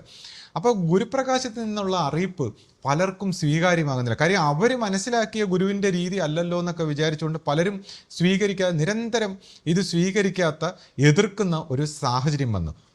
അപ്പോൾ അങ്ങനത്തെ ഒരു സാഹചര്യം വന്ന ഒരു കാലഘട്ടത്തിൽ പിന്നെ ഗുരുപ്രകാശത്തിൽ നിന്നുള്ള ഒരു നിർദ്ദേശമനുസരിച്ച് ഗുരു മാറി നിൽക്കുകയും പിന്നെ ഈ പഴയ തലമുറയെ ഒരു രീതിയിലും ഈ ഒരു കാര്യത്തിലേക്ക് തിരുത്തിയെടുക്കാൻ പറ്റുന്നില്ലെന്ന് മനസ്സിലായപ്പോഴാണ് പുതിയ തലമുറയിലേക്ക്, ഇനിയിപ്പോൾ അടുത്ത തലമുറയെ കൊണ്ടുവന്നാൽ മാത്രമേ ഇത് ശരിയാകൂ എന്നുള്ള, അതെല്ലാം ഗുരു നിർദ്ദേശപ്രകാരമാണ്. അങ്ങനെ ഒരു ഘട്ടത്തിലേക്ക് വരികയാണ്. അപ്പോൾ ഈ സമയത്ത് ഇപ്പോൾ ഗുരു പണ്ട് സംസാരിച്ചിരുന്ന ചില ഗുരുവാണികളൊക്കെ എടുത്തു വെച്ച് ചിലർ സംശയിക്കാൻ തുടങ്ങി. അതായത് ഗുരു പറഞ്ഞു, ഇപ്പം 4 പേര് ഇങ്ങനെ ഇരുന്ന് തീരുമാനിക്കണം, അല്ലെങ്കിൽ എല്ലാം അവസാനം ഗുരുവിൻ്റെ നിർദ്ദേശപ്രകാരം അങ്ങനെ ഇതൊക്കെ ഇങ്ങനെയാണ് കൊണ്ടുപോകേണ്ടത്, എല്ലാവരും ഒത്തൊരുമയോടെ പ്രവർത്തിക്കണമെന്നൊക്കെ പറഞ്ഞ് ഗുരു ഭാവിയെക്കുറിച്ച് സംസാരിച്ചിരിക്കുന്നത് വെച്ചുകൊണ്ട്, അപ്പം ഈ രീതിയിലാണ്, ഈ 4 പേരൊക്കെ ഉള്ള രീതിയിലാണ് ആദ്യം തുടങ്ങിയത്. പക്ഷേ ഈ 4 പേരെന്നൊക്കെ പറഞ്ഞ് സംസാരിക്കുന്ന ഒരു കാര്യം നമ്മൾ ശ്രദ്ധിക്കുമ്പോൾ, ഇപ്പൊ തേനീച്ച മുതൽ അല്ലെങ്കിൽ ഉറുമ്പുകൾ ഒക്കെ പോലും ഒരു രാജഭരണം പോലെയാണ്, അല്ലെങ്കിൽ പട്ടികളും ചെന്നായ്ക്കൂട്ടങ്ങളും ഇങ്ങനെ ആനിമൽസ് എല്ലാം ഒരു രാജഭരണം പോലെ പ്രവർത്തിച്ച് മനുഷ്യനും ഏറ്റവും പ്രാകൃതമായ സ്വഭാവത്തിൽ ഒരു രാജഭരണത്തിന്റെ കീഴിൽ ഒരു രാജാവും ബാക്കി എല്ലാവരും അതിനെ അനുസരിച്ച് പോകുന്ന ഒരു രാജഭരണം, ഈ ആനിമൽസ് തൊട്ടുള്ള ഒരു പരിണാമത്തിൽ മനുഷ്യനും ഒരു മൃഗമാണല്ലോ. അപ്പോൾ രാജഭരണത്തിന് അനുസരിച്ച് പോകുന്ന ഒരു രീതിയുണ്ട്. അപ്പോൾ ഈ രാജഭരണത്തിൽ ഇപ്പോൾ നമ്മൾ ഈ ഒരു യുഗത്തിൻ്റെ തുടക്കം നോക്കിയ കംസൻ്റെ കാലഘട്ടം മുതൽ ഈ രാജഭരണം എടുത്ത് നമ്മൾ പരിശോധിച്ച് നോക്കിയാൽ നമ്മുടെ ഇന്നത്തെ പൊളിറ്റീഷ്യന്മാരൊക്കെ എടുത്ത് നമുക്കത് കാണാൻ പറ്റുന്നതാണ്. എന്നാൽ ഈ രാജഭരണത്തിന് വിരുദ്ധമായിട്ടുള്ള വളരെ ജ്ഞാനികളുടെ ഒരു ഭരണം പോലെയാണ് ഇപ്പോൾ ഗുരു ഈ 4 പേരൊക്കെ വെച്ച് യുനാനിമസ് ആയിട്ടൊക്കെ പ്രവർത്തിക്കുന്ന, വളരെ എളിമയോടെ അവരവരുടെ ഡ്യൂട്ടി മാത്രം ചെയ്യുന്ന, അതായത് രാജാവെന്ന സ്ഥാനമൊന്നുമില്ല, എല്ലാവരും പ്രവർത്തിക്കുന്നവർ അവരുടെ ഡ്യൂട്ടി മനസ്സിലാക്കിയൊക്കെ പ്രവർത്തിക്കുക എന്ന് പറയുന്നത് അത് വളരെയധികം സിവിലൈസ്ഡ് ആയിട്ടുള്ള, പക്വതയുള്ള, ഡെവലപ്പായിട്ടുള്ള ഒരു കൾച്ചറിൽ മാത്രമേ അത് പറ്റൂ. ഇപ്പോൾ നമ്മൾ നോക്കിക്കഴിഞ്ഞാൽ ഇപ്പോൾ യൂറോപ്യൻ കൺട്രികളിൽ വളരെയധികം വികസിച്ചിട്ടുള്ള ചില കൊച്ചു കൊച്ചു രാജ്യങ്ങൾ ശ്രദ്ധിച്ചു കഴിഞ്ഞാൽ അവിടെയൊക്കെ ഉള്ള മന്ത്രിമാരും അല്ലെങ്കിൽ ഭരണം നടത്തുന്നവരൊക്കെ അഡ്മിനിസ്ട്രേറ്റീവ് തലത്തിൽ അവരുടെ ജോലി ചെയ്യുന്നു, അല്ലാതെ അവർക്ക് സ്പെഷ്യൽ സ്റ്റാറ്റസോ പവറോ ഇങ്ങനെ രാജാവിനെ പോലെ നടക്കുന്ന സ്വഭാവമൊന്നുമില്ല. അവരെ വളരെ ഡെവലപ്പായിട്ടുള്ള സൊസൈറ്റീസിൽ ഓരോരുത്തരും അവരവരുടെ ഡ്യൂട്ടി ചെയ്യുന്നു, അവർ പ്രവർത്തിക്കുന്നു. രാജാവിൻ്റെ ഒന്നും ആവശ്യമില്ല, എല്ലാവരും നിയമം ഫോളോ ചെയ്യുന്നു. വളരെ സിവിലൈസ്ഡ് ആയിട്ടുള്ള വളരെ പുരോഗമിച്ച ഒരു സൊസൈറ്റിയിലാണ് അങ്ങനത്തെ ഒരു സാഹചര്യം. അമേരിക്കൻ സൊസൈറ്റി പോലും രാജഭരണത്തിൻ്റെ അതേ രീതിയിൽ തന്നെയാണ്. അപ്പോൾ നമ്മുടെ ഇന്ത്യൻ പൊളിറ്റിക്സ് ആയാലും എല്ലാം നമ്മൾ നോക്കിക്കഴിഞ്ഞാൽ ഒരു രാജഭരണത്തിൻ്റെ രീതിയിലാണ്. എല്ലാവരും കുറേ പേര് ഒരാളെ ഇങ്ങനെ വലിയ ഒരാളെ പോലെ കണ്ട് അനുസരിച്ച് ഒക്കെ ഇങ്ങനെ ബഹുമാനിച്ച് ഭയഭക്തി ബഹുമാനത്തിൽ പോകുന്നു. അപ്പോൾ ഗുരു ഒരു ജ്ഞാനികളുടെ ഒരു സ്വഭാവത്തിൽ ഒരു പുതിയ ഭരണം, അതായത് എല്ലാവരും സഹകരിച്ച്, കാര്യം നന്മയ്ക്ക് വേണ്ടി എല്ലാവരും യുണൈറ്റ് ചെയ്ത് സഹകരിച്ച് പോകുക എന്ന് പറഞ്ഞാൽ വളരെ ഒരു അറിവാണ്. പക്ഷേ അങ്ങനെ ഒരു അറിവിൻ്റെ വശത്ത് നമ്മുടെ പരമ്പര വന്നിട്ടില്ല എന്ന് മനസ്സിലായപ്പോൾ, കാര്യം ഈ സന്യാസ സ്വഭാവത്തിലുള്ളവരൊന്നും ആരും ചേരുന്നില്ല, ഓരോരുത്തർക്കും ഓരോ രീതിയിലാണ് തീരുമാനങ്ങളും അറിവും കാര്യങ്ങളും, ആരും ഒരു നന്മയ്ക്ക് വേണ്ടി ഒരു യൂണിറ്റിക്ക് വേണ്ടി ചേരുന്നില്ല എന്ന് മനസ്സിലാക്കിയപ്പോൾ ഗുരു നിർദ്ദേശപ്രകാരം വീണ്ടും ഈ രാജഭരണത്തിൻ്റെ സ്വഭാവത്തിലേക്ക് പോകേണ്ടി വരും എന്ന്, കാരണം ഭരിപ്പിക്കുക, അനുസരിപ്പിക്കുക. കാരണം എല്ലാവരും ഒരു നന്മയ്ക്ക് വേണ്ടി ഒത്തൊരുമയോടെ ഇൻ്റലിജൻ്റായിട്ട് കൂട്ടത്തോടെ, ആരും വലുതും ചെറുതും ഒന്നും അല്ല, എല്ലാവരും അവരവരുടെ ഡ്യൂട്ടി ചെയ്യുന്നു എന്നുള്ള രീതിയിലൊക്കെ പോകണമെങ്കിൽ അത് വളരെ വികസിച്ച ബോധം വേണം. നമ്മുടെ പരമ്പരയെ സംബന്ധിച്ച് ആദ്യ ഭാഗത്തൊന്നും അങ്ങനെയുള്ളൊരു സ്വഭാവമേ കാണുന്നില്ല. ആരും അനുസരിക്കാത്തൊരു സ്വഭാവം വന്നപ്പോൾ പുതിയ തലമുറയെ സെലക്ട് ചെയ്യണം. അപ്പോൾ ഈ പുതിയ തലമുറയെ സെലക്ട് ചെയ്യുമ്പോൾ ഇതിനോടനുബന്ധിച്ചിപ്പോൾ നമ്മൾ നോക്കുമ്പോൾ ഗുരുവിൻ്റെ അവസ്ഥാപൂർത്തീകരണം, ആദ്യ സമയത്ത് ഗുരുപ്രകാശത്തിൽ നിന്നുള്ള നിർദ്ദേശമാണെങ്കിൽ ഇപ്പോൾ ശിഷ്യപൂജിതയുടെ ബോധ പരിണാമം, അതെല്ലാം സമ്പൂർണ്ണമായിട്ട് ഒരു സ്ത്രീ സ്വഭാവത്തിൽ എങ്ങനെ ഇപ്പോൾ 7 അവസ്ഥ കഴിഞ്ഞിട്ടുള്ള ഒരു സ്റ്റേജിലേക്കൊന്നും ഒരു സ്ത്രീ ശരീരത്തിലിരുന്നു കൊണ്ട് പോയിട്ടില്ല എന്നൊക്കെ പറയുമ്പോൾ ഇതിനെല്ലാം പ്രതിവിധി കണ്ടുകൊണ്ട്, കാരണം ഗുരുവിന് നേരിട്ട് ഈ ഗുരുപ്രകാശത്തിന് നേരിട്ട് ഈ വ്യക്തിത്വത്തിലൂടെ പ്രവർത്തിച്ചാൽ മാത്രമേ ഇത് ശരിയാകൂ എന്നുള്ളൊരു അവസ്ഥയിൽ ഗുരുവിൻ്റെ ശിഷ്യപൂജിതയുടെ അവസ്ഥാ പൂർത്തീകരണമൊക്കെ നടന്നു. അപ്പോൾ അതിനെല്ലാം ഗുരു പ്രതിവിധി കണ്ടു എന്നുള്ളതാണ്. എങ്ങനെ ഈ അവസ്ഥാ പൂർത്തീകരണം കടക്കണം, അതിനെയൊക്കെ പലരും വിമർശിക്കുന്നതൊക്കെ നമ്മൾ കണ്ടിട്ടുണ്ട്. അപ്പോൾ എങ്ങനെ ഈ കോൺഷ്യസ്നെസ് സമൂലമായ ഒരു വ്യക്തിഭാവങ്ങൾ പോണം, യൂണിവേഴ്സൽ ബോധതലങ്ങൾ ഈ മായാ സ്വഭാവത്തിലുള്ള മൈൻഡിനെയൊക്കെ എങ്ങനെ അതിവർത്തിക്കണം, അതിനെന്തെല്ലാം ആ ജീവന് പരിവർത്തനം വരണം, അങ്ങനെ ഇതിനെയൊക്കെ കടത്തിക്കൊണ്ടുപോയി സമ്പൂർണ്ണമായിട്ടുള്ളൊരു ആ പൂർത്തീകരണത്തിലേക്ക് എത്തി. ഗുരുപ്രകാശം ഈ വ്യക്തിയിലൂടെ പ്രവഹിക്കുന്ന, അതായത് ഈ വ്യക്തിത്വത്തിൻ്റെ ഭാവങ്ങളെല്ലാം പോയി ഈ വ്യക്തി ഗുരുജ്യോതിയിൽ ലയിച്ച് നിന്നുകൊണ്ട് ഗുരുപ്രകാശത്തിൻ്റെ ഒരു വക്താവായിട്ട് മാറിയപ്പോൾ ആ വ്യക്തി നടത്തുന്ന, അല്ലെങ്കിൽ ആ വ്യക്തിയിലൂടെ നടക്കുന്ന ആ ഗുരുമാർഗം ഇങ്ങനെ സഞ്ചരിക്കുമ്പോഴും അനുസരിക്കാത്ത സ്വഭാവത്തിൽ ഈ ഭരണം പഴയ രാജ സ്വഭാവത്തിലുള്ള രാജഭരണം പോലത്തെ രീതിയിലാക്കേണ്ട ഒരു ഗതികേട് ആ സാഹചര്യത്തിൽ നമുക്ക് കാണാൻ കഴിയുന്നതാണ്. അപ്പോൾ ഈ രാജഭരണത്തിൻ്റെ കാര്യം പറയുമ്പോൾ നമ്മൾ കംസന് ഈ കലി ശൂദ്രങ്കൽ എന്ന് ഗുരു പറയും. അതായത് ശൂദ്രൻ എന്ന് പറയുന്ന ജാതി സ്വഭാവത്തിലല്ല, ഇപ്പം അറിവെന്ന് പറയുമ്പോൾ പലരും ഇൻഫർമേഷൻ എന്നാണ് കരുതുന്നത്. അറിവെന്ന് പറയുമ്പോൾ ബോധം, ഈ ജീവിതമാകുന്ന ജീവിതത്തെ ഞാനെന്ന ഭാവത്തിൽ അറിയുന്ന ഉണർവ്. അപ്പോൾ ഈ അറിവ് എത്രത്തോളം ഉണർന്ന് നിൽക്കുന്നോ, ഓരോ തലത്തിൽ ഉണർന്ന് നിൽക്കുമ്പോൾ സത്വ രജസ് തമോ ഗുണങ്ങളായിട്ട് പല രീതിയിൽ ഉള്ള വ്യക്തിത്വങ്ങളെ പല ഭാവത്തിൽ നമ്മൾ പറയുന്നു.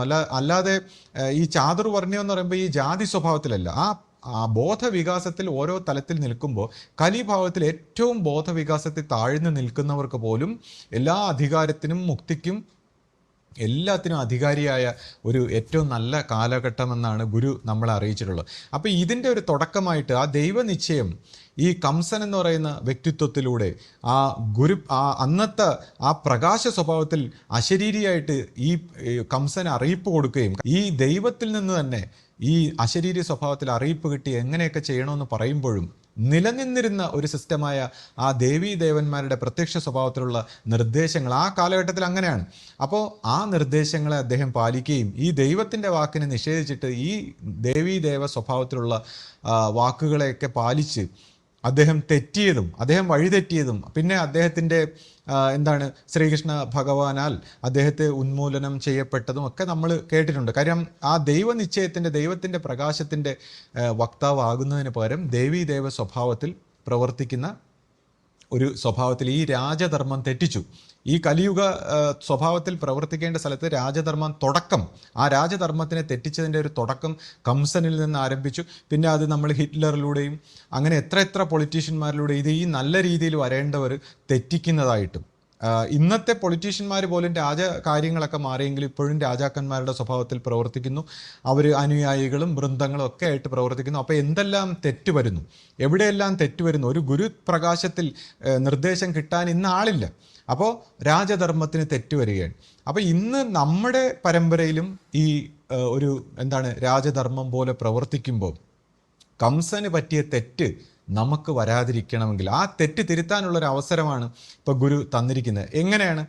ഇപ്പോൾ അന്ന് ഗുരു പ്രകാശത്തിൽ അശരീരി കിട്ടിയതിന് പകരം ഇന്ന് ഗുരു നേരിട്ട് നിർദ്ദേശം കൊടുക്കുന്നു. കാര്യം മനുഷ്യന് നേരിട്ട് ഈ അശരീരി ശ്രവിക്കാൻ അത്രയ്ക്ക് ആത്മീയ വളർച്ച ഇല്ലാതെ വരുമ്പോൾ നമ്മുടെ അടുത്ത് തന്നെ ഗുരു ഇരുന്നു കൊണ്ട് ഗുരുപ്രകാശത്തിൽ നിന്നുള്ള നിർദ്ദേശം കൊടുക്കുന്നു.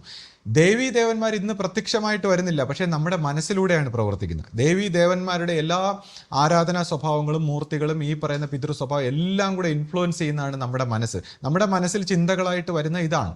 അപ്പോൾ സ്വന്തം മനസ്സുപയോഗിച്ചും ബുദ്ധി ഉപയോഗിച്ചും ഒരു ഭരണകർത്താവ് പ്രവർത്തിച്ചാൽ ദേവീ ദേവന്മാരുടെ ഇൻഫ്ലുവൻസിൽ ആകുന്നതിന് കംസന് പറ്റിയ തെറ്റാണ്. എന്നാൽ ഗുരുപ്രകാശം അനുസരിച്ച് ഗുരുനിർദ്ദേശങ്ങൾ അനുസരിച്ച് ചെയ്യുമ്പോൾ ആ തെറ്റ് തിരുത്തപ്പെടുകയാണ്. അപ്പോൾ ആ തെറ്റ് ഇന്നും പൊളിറ്റിക്കൽ ഫീൽഡിലും നമ്മുടെ രാജഭരണത്തിലും എല്ലാം നിലനിൽക്കുന്ന ഈ തെറ്റ്, ഭരണരംഗത്ത് വന്നിരിക്കുന്ന ഈ തെറ്റ് നമ്മുടെ ആശ്രമത്തിൽ നിന്ന് തിരുത്തിയെടുക്കാനുള്ള ഒരു മാർഗമാണ്. അപ്പോൾ ആ സ്വഭാവത്തിൽ നമ്മളിതിനെ കണ്ടുകൊണ്ട് ഇത് ഈ ഏത് ഭരണരംഗത്ത് വരുന്ന ആരൊക്കെ ഉണ്ടോ, അതായത് ഏതെങ്കിലും ഒരു വ്യക്തി എന്നുള്ളതല്ല, ആരൊക്കെ ഭരണരംഗത്ത് വരുന്നോ അവരെല്ലാം ഈ ഗുരുപ്രകാശത്തിൽ നിന്നുള്ള നിർദ്ദേശങ്ങൾ അനുസരിച്ച് മാത്രം പ്രവർത്തിക്കുക. എന്നാൽ മാത്രമേ ഈ പറയുന്ന ഈ തെറ്റ് തിരുത്തി നമുക്കത് ലോകത്തിലേക്ക് അല്ലെങ്കിൽ സമൂഹത്തിലേക്ക് വ്യാപിപ്പിക്കാൻ പറ്റൂ. അപ്പോൾ ഭരണരംഗത്തുള്ളവർ എപ്രകാരം ഗുരുനിർദ്ദേശപ്രകാരം മാത്രമേ പ്രവർത്തിക്കാവുള്ളൂ. അതിനുള്ള വാല്യൂ എത്രമാത്രം വലുതാണെന്നുള്ളത് നമ്മൾ മനസ്സിലാക്കണം. അപ്പോൾ ആ ഒരു ഭാഗത്ത് എന്തെങ്കിലും തെറ്റ് വന്നിട്ടുണ്ടെങ്കിൽ അറിഞ്ഞോ അറിയാതെയോ ഭരണരംഗത്തുള്ളവർ ഗുരുപ്രകാശത്തിന് പകരം സ്വന്തം ബുദ്ധിയാലോ സ്വന്തം കൂട്ടായ തീരുമാനത്താലോ എല്ലാം എന്തെങ്കിലും പ്രവർത്തിച്ചിട്ടുണ്ടെങ്കിൽ അതിനെല്ലാം ചിലപ്പോൾ വലിയ വില നൽകേണ്ടി വരും. ഇപ്പോൾ നമ്മൾ തന്നെ ശ്രദ്ധിക്കുമ്പോൾ ഇപ്പോൾ പണ്ടത്തെ കാലത്തുള്ള വ്യക്തികൾ പുതിയ തലമുറയിൽ വന്നപ്പോൾ പലർക്കും ഈ ഭരണരംഗത്തുള്ള പ്രവർത്തനങ്ങൾ പലർക്കും ഇഷ്ടപ്പെടാത്ത, ഇപ്പോൾ നമ്മൾ ശ്രദ്ധിച്ചു കഴിഞ്ഞാൽ കുറേ വ്യക്തികൾ അനുകൂലിച്ച് നിൽക്കുന്നവരുണ്ട്, കുറേ പേര് എതിർപക്ഷത്തുമുണ്ട്. ഇപ്പോൾ അനുകൂലിച്ച് നിൽക്കുന്നവരുടെ അവരുടെ ഭാഗത്തും ശരിയും തെറ്റുമുണ്ട്. കാര്യം അനുകൂലിച്ച് നിൽക്കുന്നവരെല്ലാം ശരിയാണെന്ന് നമുക്ക് പറയാൻ പറ്റുമോ? കാരണം അവരും മനുഷ്യൻ്റെ മനസ്സിൻ്റെ അടിമകൾ തന്നെയാണ്. എതിർത്ത് നിൽക്കുന്നവരിലും ശരിയും തെറ്റുമൊക്കെ ഉണ്ട്. അപ്പോൾ ഈ മനുഷ്യൻ്റെ മനസ്സിൻ്റെ ഈ ശരിയും തെറ്റും അത് നമ്മൾ അങ്ങനെ എളുപ്പം നമുക്ക് മനസ്സിലാക്കി ഇത് തിരുത്തിയെടുക്കാൻ പറ്റുന്ന കാര്യമല്ല. ഒരു ഗുരുമാർഗത്തിൽ നിൽക്കുമ്പോൾ എപ്രകാരം ഇത് വളരെയധികം സൂക്ഷിക്കണം എന്നുള്ള ഒരു വിഷയം അത് എത്ര പറഞ്ഞാലും നമുക്ക് ചിലപ്പോൾ പറഞ്ഞ് ബോധ്യപ്പെടുത്താൻ അതിൻ്റേതായ ബുദ്ധിമുട്ടുണ്ട്. എന്തായാലും നമ്മുടെ ഒരു ഗുരുമാർഗത്തിൻ്റെ അല്ലെങ്കിൽ ഗുരുധർമ്മത്തിൻ്റെ പ്രവർത്തനത്തിൽ എവിടെയോ ഈ പറയുന്ന പോലെ ഭരണരംഗത്തോ മറ്റ് പ്രവർത്തികളിലോ ഏകപക്ഷീയമായ ആരെങ്കിലും പ്രവർത്തിച്ചതായിട്ടോ അല്ലെങ്കിൽ എവിടെയെങ്കിലും എന്തെങ്കിലും ഒരു വിഷമം ഉണ്ടായിട്ടുണ്ടെങ്കിൽ അതിനെല്ലാം നമ്മൾ ഇനി തിരുത്തിയെടുക്കാനുള്ള ഒരു അവസരമാണ്. കാരണം ഇപ്പം നമ്മൾ നേരത്തെ പറഞ്ഞ പോലെ ഇപ്പോൾ ഭരണരംഗത്ത് പ്രവർത്തിക്കുമ്പോൾ ഇപ്പോൾ ഭരണരംഗത്തുള്ള വ്യക്തിത്വങ്ങൾ ഒരിക്കലും ആത്മീയമായ ഒരു ഹെഡല്ല.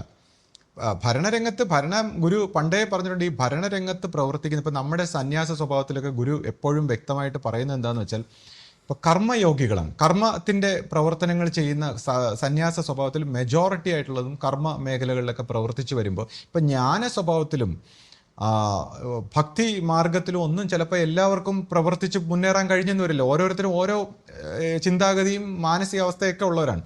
അപ്പോൾ ജ്ഞാനഭാഗമുണ്ട്, ഭക്തി മാർഗമുണ്ട്, അങ്ങനെ പല മേഖലകളുണ്ട്. അപ്പോൾ എല്ലാവർക്കും ചിലപ്പോൾ ഇതൊന്നും വിശ്വസിക്കാനോ അറിഞ്ഞെടുക്കാനോ അല്ലെങ്കിൽ ജ്ഞാനം തെളിഞ്ഞു വരാനോ ഒന്നും കഴിഞ്ഞെന്ന് വരില്ല.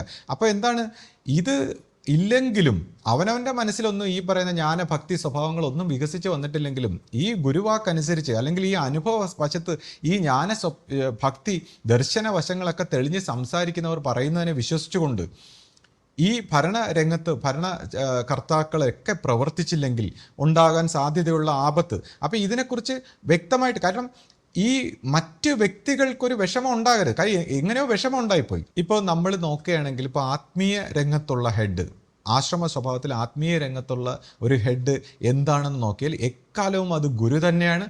അത് ഗുരുശിഷ്യ പാരസ്പര്യത്തിൽ പ്രവർത്തിക്കുന്ന ഒരു ശിഷ്യൻ. അദ്ദേഹത്തിൻ്റെ സമൂലമായ ആത്മസാക്ഷാത്കാരം ദൈവസാക്ഷാത്കാരം ഒക്കെ കഴിഞ്ഞ് ഗുരുപ്രകാശത്തിൽ ലയിച്ച് അദ്ദേഹത്തിൻ്റെ കോൺഷ്യസ്നെസ്സിന് സമൂലമായ പരിവർത്തനം വന്ന് അദ്ദേഹത്തിലൂടെ ഗുരുപ്രകാശം പ്രവർത്തിക്കുന്നെങ്കിൽ മാത്രമാണ് അദ്ദേഹം ആത്മീയതയുടെ ഹെഡാകുന്നത്. അപ്പോൾ അതാണ് ഗുരു. അപ്പോൾ അങ്ങനെ ഗുരുശിഷ്യ പാരസ്പര്യത്തിൽ വരുന്ന വ്യക്തികൾ മാത്രമാണ് ആത്മീയതയുടെ ഹെഡ്. അപ്പോൾ നമ്മൾ ആത്മീയതയുടെ ഒരു ഹെഡായിട്ട് അല്ലെങ്കിൽ ഭൗതിക രംഗത്തുള്ള ഒരു ആത്മീയതയുടെ ഒരു ഹെഡായിട്ട് മാറാൻ പാടില്ല. അതൊക്കെ മിസ്റ്റേക്കായി മാറുകയാണ്. അപ്പോൾ നമ്മൾ തുടക്കത്തിൽ തന്നെ ഈ മിസ്റ്റേക്കിന് ആത്മീയതയുടെ ഹെഡ് ആരാണ്, ഭൗതിക രംഗത്തുള്ള ഹെഡ് ആരാണ്. അപ്പോൾ ഭൗതിക രംഗത്തുള്ള ഹെഡ് ആത്മീയതയുടെ ഹെഡിനെ എപ്രകാരം സമ്പൂർണ്ണമായിട്ട് വിധേയപ്പെട്ടിരിക്കണം. കാര്യം ആത്മീയതയാണ് ഏറ്റവും ഉയർന്ന സ്ഥാനം. അപ്പോൾ ആത്മീയതയുടെ ഹെഡിനെ ഭൗതികതയുടെ ഹെഡ് സമ്പൂർണ്ണമായിട്ടും വിധേയപ്പെട്ടില്ലെങ്കിൽ ഉണ്ടാകാൻ കാരണം പിന്നെ അത് പരമ്പരയിൽ മറ്റ് താഴോട്ട് എല്ലാം റിഫ്ലക്റ്റ് ആവും. അപ്പോൾ ഈ മുകളിലുള്ള ഭൗതികമായിട്ടുള്ള ഹെഡ് ആത്മീയതയുടെ ഹെഡിനെ പൂർണ്ണമായിട്ടും വിധേയപ്പെടുമ്പോഴാണ് അദ്ദേഹത്തെ ബാക്കിയുള്ളവർക്ക് അനുസരിക്കാനും ബഹുമാനിക്കാനും കഴിയുന്നത്.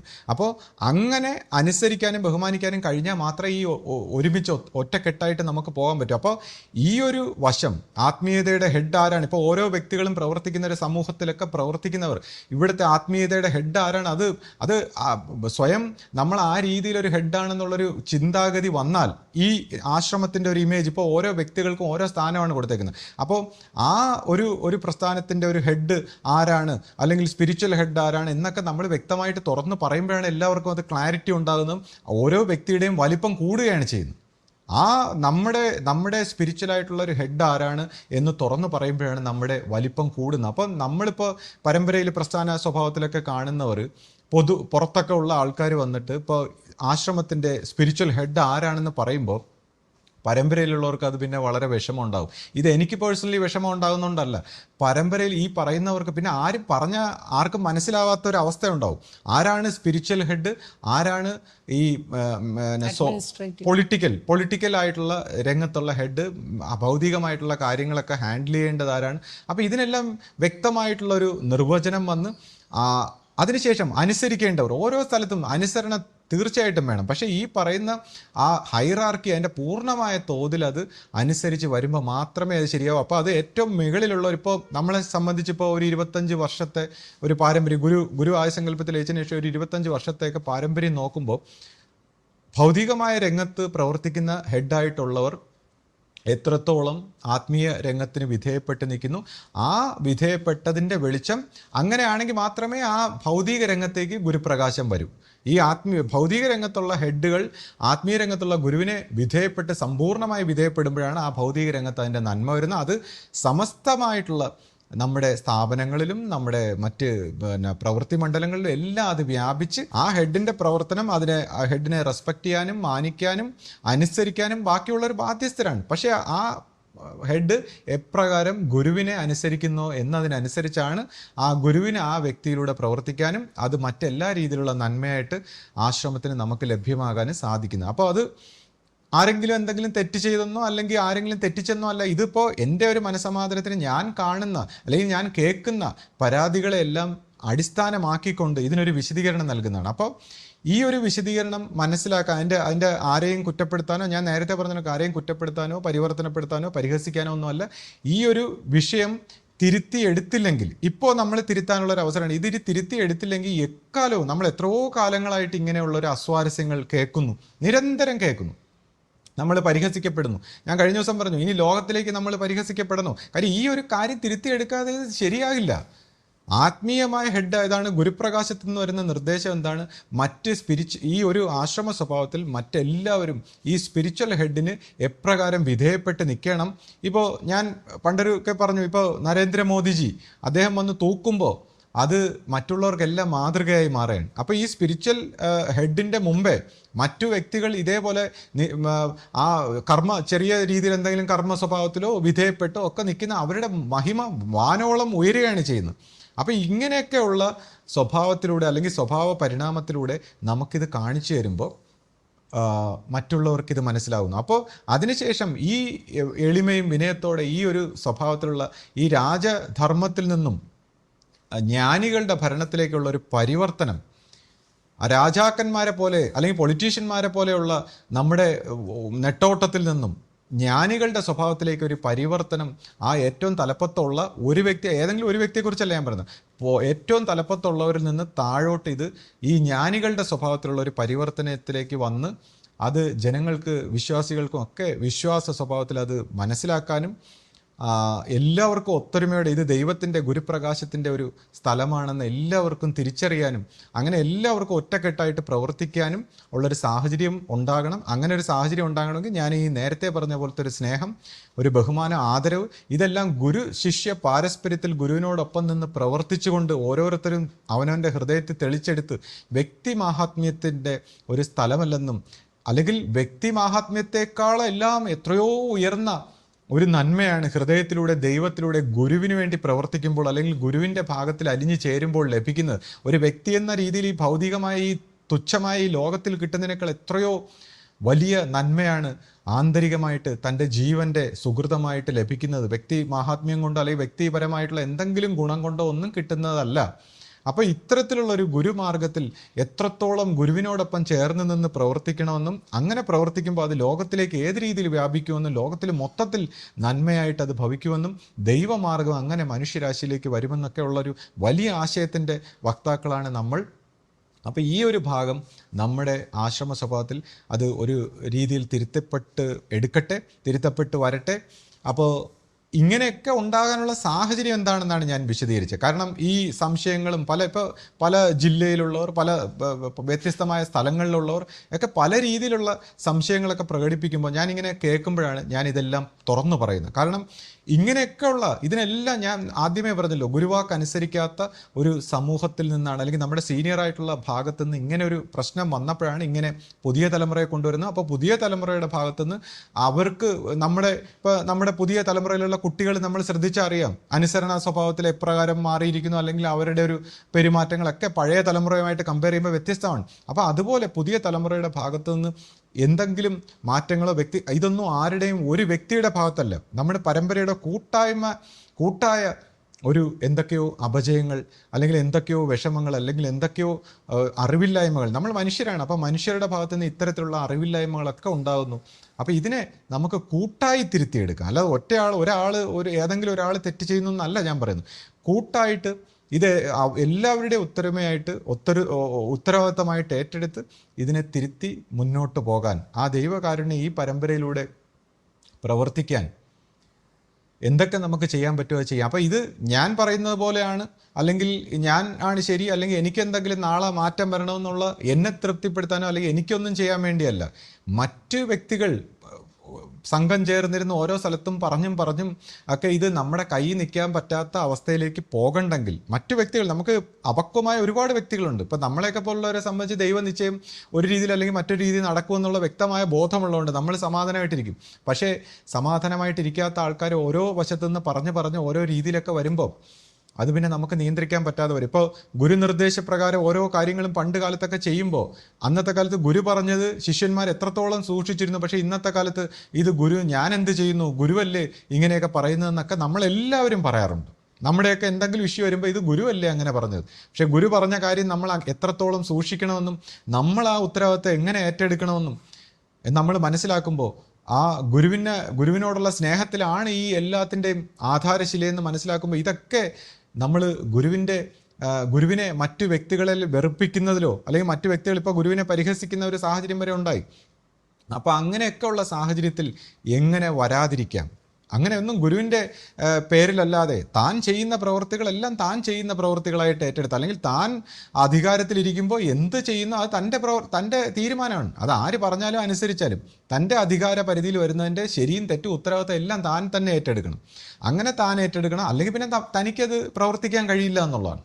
അപ്പോൾ താൻ ഒരു അധികാരത്തിൽ നിൽക്കുമ്പോൾ അത് ഇപ്പോൾ രാഷ്ട്രീയത്തിലായാലും ലോകത്തിലായാലും അവിടെ എന്ത് ശരിയും തെറ്റും നടന്നാലും അതിന് പൂർണ്ണ ഉത്തരവാദിത്തം ആ അധികാര സ്വഭാവത്തിലുള്ള ആളാണ്. അപ്പോൾ അതെല്ലാം ഏറ്റെടുത്തുകൊണ്ട് അത് ഗുരുവാണ് അല്ലെങ്കിൽ മറ്റെന്തെങ്കിലും വേറെ വ്യക്തികളാണെന്ന് നമുക്ക് പറയാൻ പറ്റില്ല. അപ്പോൾ അങ്ങനെയൊക്കെ ഏറ്റെടുത്ത് നമ്മൾ ശരിയായിട്ട് ഗുരുവിൻ്റെ നിർദ്ദേശപ്രകാരം അനുസരണ, വാക്കാണ് സത്യം, സത്യമാണ് ഗുരു, ഗുരുവാണ് ദൈവം എന്ന ഈ ധർമ്മത്തിൽ അധിഷ്ഠിതമായ ഇതൊരു ഗുരു പരമ്പരയാണ്. എക്കാലവും ഗുരു നിർദ്ദേശപ്രകാരമാണ് ഇവിടെ എല്ലാം നടക്കുന്നത്. അല്ലാതെ വ്യക്തികളോ അല്ലെങ്കിൽ മറ്റ് വ്യക്തികൾ അല്ലെങ്കിൽ ഗുരു ഏൽപ്പിച്ച ഒരു വ്യക്തി അത്രമാത്രം വിധേയപ്പെട്ടാൽ മാത്രമേ കുമ്പിട്ട് വളരെ ഗുരു താഴ്ന്നു നിന്ന് വിധേയപ്പെട്ട് പ്രവർത്തിച്ചാൽ ഗുരുവിന് പ്രവർത്തിക്കാൻ കഴിയും. അങ്ങനെയാണെങ്കിൽ ആ വ്യക്തിയിലൂടെ ഗുരുവിൽ പക്ഷേ അങ്ങനെയുള്ള അത്രയും കുമ്പിട്ട് വിധേയപ്പെട്ട് നിൽക്കുന്ന ഭരണകർത്താക്കളാണെന്ന് പരമ്പരയെ ബോധിപ്പിക്കേണ്ട ഒരു ചുമതലയും കൂടെ ഉണ്ട്. ഓരോ സമയത്തും അത് ഈ ഭരണരംഗത്തുള്ളവർക്ക് അത്രമാത്രം കുമ്പിട്ട് വിധേയപ്പെട്ട് അനുസരിച്ചാണ് നമ്മൾ പ്രവർത്തിക്കുന്നതെന്ന് പരമ്പരയെ ബോധിപ്പിക്കേണ്ട ഒരു കടമയും കൂടെ ഉണ്ട്. കാര്യം അങ്ങനെ വരാത്തതുകൊണ്ടാണ് ഒരുപാട് പേർക്ക് വിഷമങ്ങളും സംശയങ്ങളും ഒക്കെ ഉണ്ടായത്. അപ്പം ആ ഒരു കാര്യത്തെ തുറന്ന് പറയാതിരിക്കാൻ കഴിയാത്തതുകൊണ്ട് ഞാൻ അത് തുറന്ന് പറഞ്ഞതാണ്. അപ്പോൾ അതിനെ എല്ലാവരും അതിൻ്റെ ഒരു ശരിയായ വശത്തിലെടുക്കുക. ഇപ്പോൾ ഇത് എനിക്ക് എന്തെങ്കിലും പേഴ്സണലായിട്ട് അല്ലെങ്കിൽ എൻ്റെ എന്തെങ്കിലും ദേഷ്യമായിട്ട്, എൻ്റെ പകയായിട്ട്, അല്ലെങ്കിൽ എന്നോട് എന്തെങ്കിലും വിരോധം കാണിച്ചിട്ടൊന്നും ഒരു കാര്യമില്ല. ഞാനിപ്പോൾ ഈ ഒരു മൊമെൻറ്റിൽ ഈ ഒരു ഗുരുവിനെ പ്രാർത്ഥിച്ചുകൊണ്ട് നിൽക്കുമ്പോൾ ഞാനിത് സംസാരിക്കും. ഇപ്പോൾ ചില വ്യക്തികളുണ്ട്, ഇപ്പോൾ എൻ്റെ ചിന്ത എന്താണ് അല്ലെങ്കിൽ എൻ്റെ തീരുമാനം എന്താണെന്ന് അറിയാൻ ഇപ്പോൾ ആശയോട് വന്ന് സംസാരിക്കും, ഗുരുവൽപ്പനോട് സംസാരിക്കും, ചിലർ എൻ്റെ സുഹൃത്തുക്കളോട് സംസാരിക്കും. ഇത് ആരെടുത്ത് സംസാരിച്ചാലും ഞാൻ എന്താ പറയുന്നതെന്ന് ആർക്കും അറിഞ്ഞൂടാ, ഇവർക്കാർക്കും അറിഞ്ഞൂടാ. കാരണം ഞാൻ ഒരു ബോധമണ്ഡലത്തിൽ, എൻ്റെ അവബോധത്തിൽ ഈ മനുഷ്യൻ്റെ മനസ്സിൽ നിന്ന് ഈ പ്രകാശത്തിലേക്ക് എത്തിക്കാൻ എന്ത് ചെയ്യണമെന്നുള്ള ഒരു അറിവ് ഇപ്പോൾ എന്നോട് സംസാരിച്ചാൽ പോലും തിരിച്ചറിയാൻ പറ്റില്ല. കാരണം എന്നോടൊരു വ്യക്തി വന്ന് സംസാരിക്കുമ്പോൾ ആ വ്യക്തിയുടെ ഒരു സ്വഭാവത്തിൽ ആ വ്യക്തിയോട് ഞാൻ ചേർന്ന് നിന്നുകൊണ്ടാണ് ഞാൻ സംസാരിക്കുന്നത്.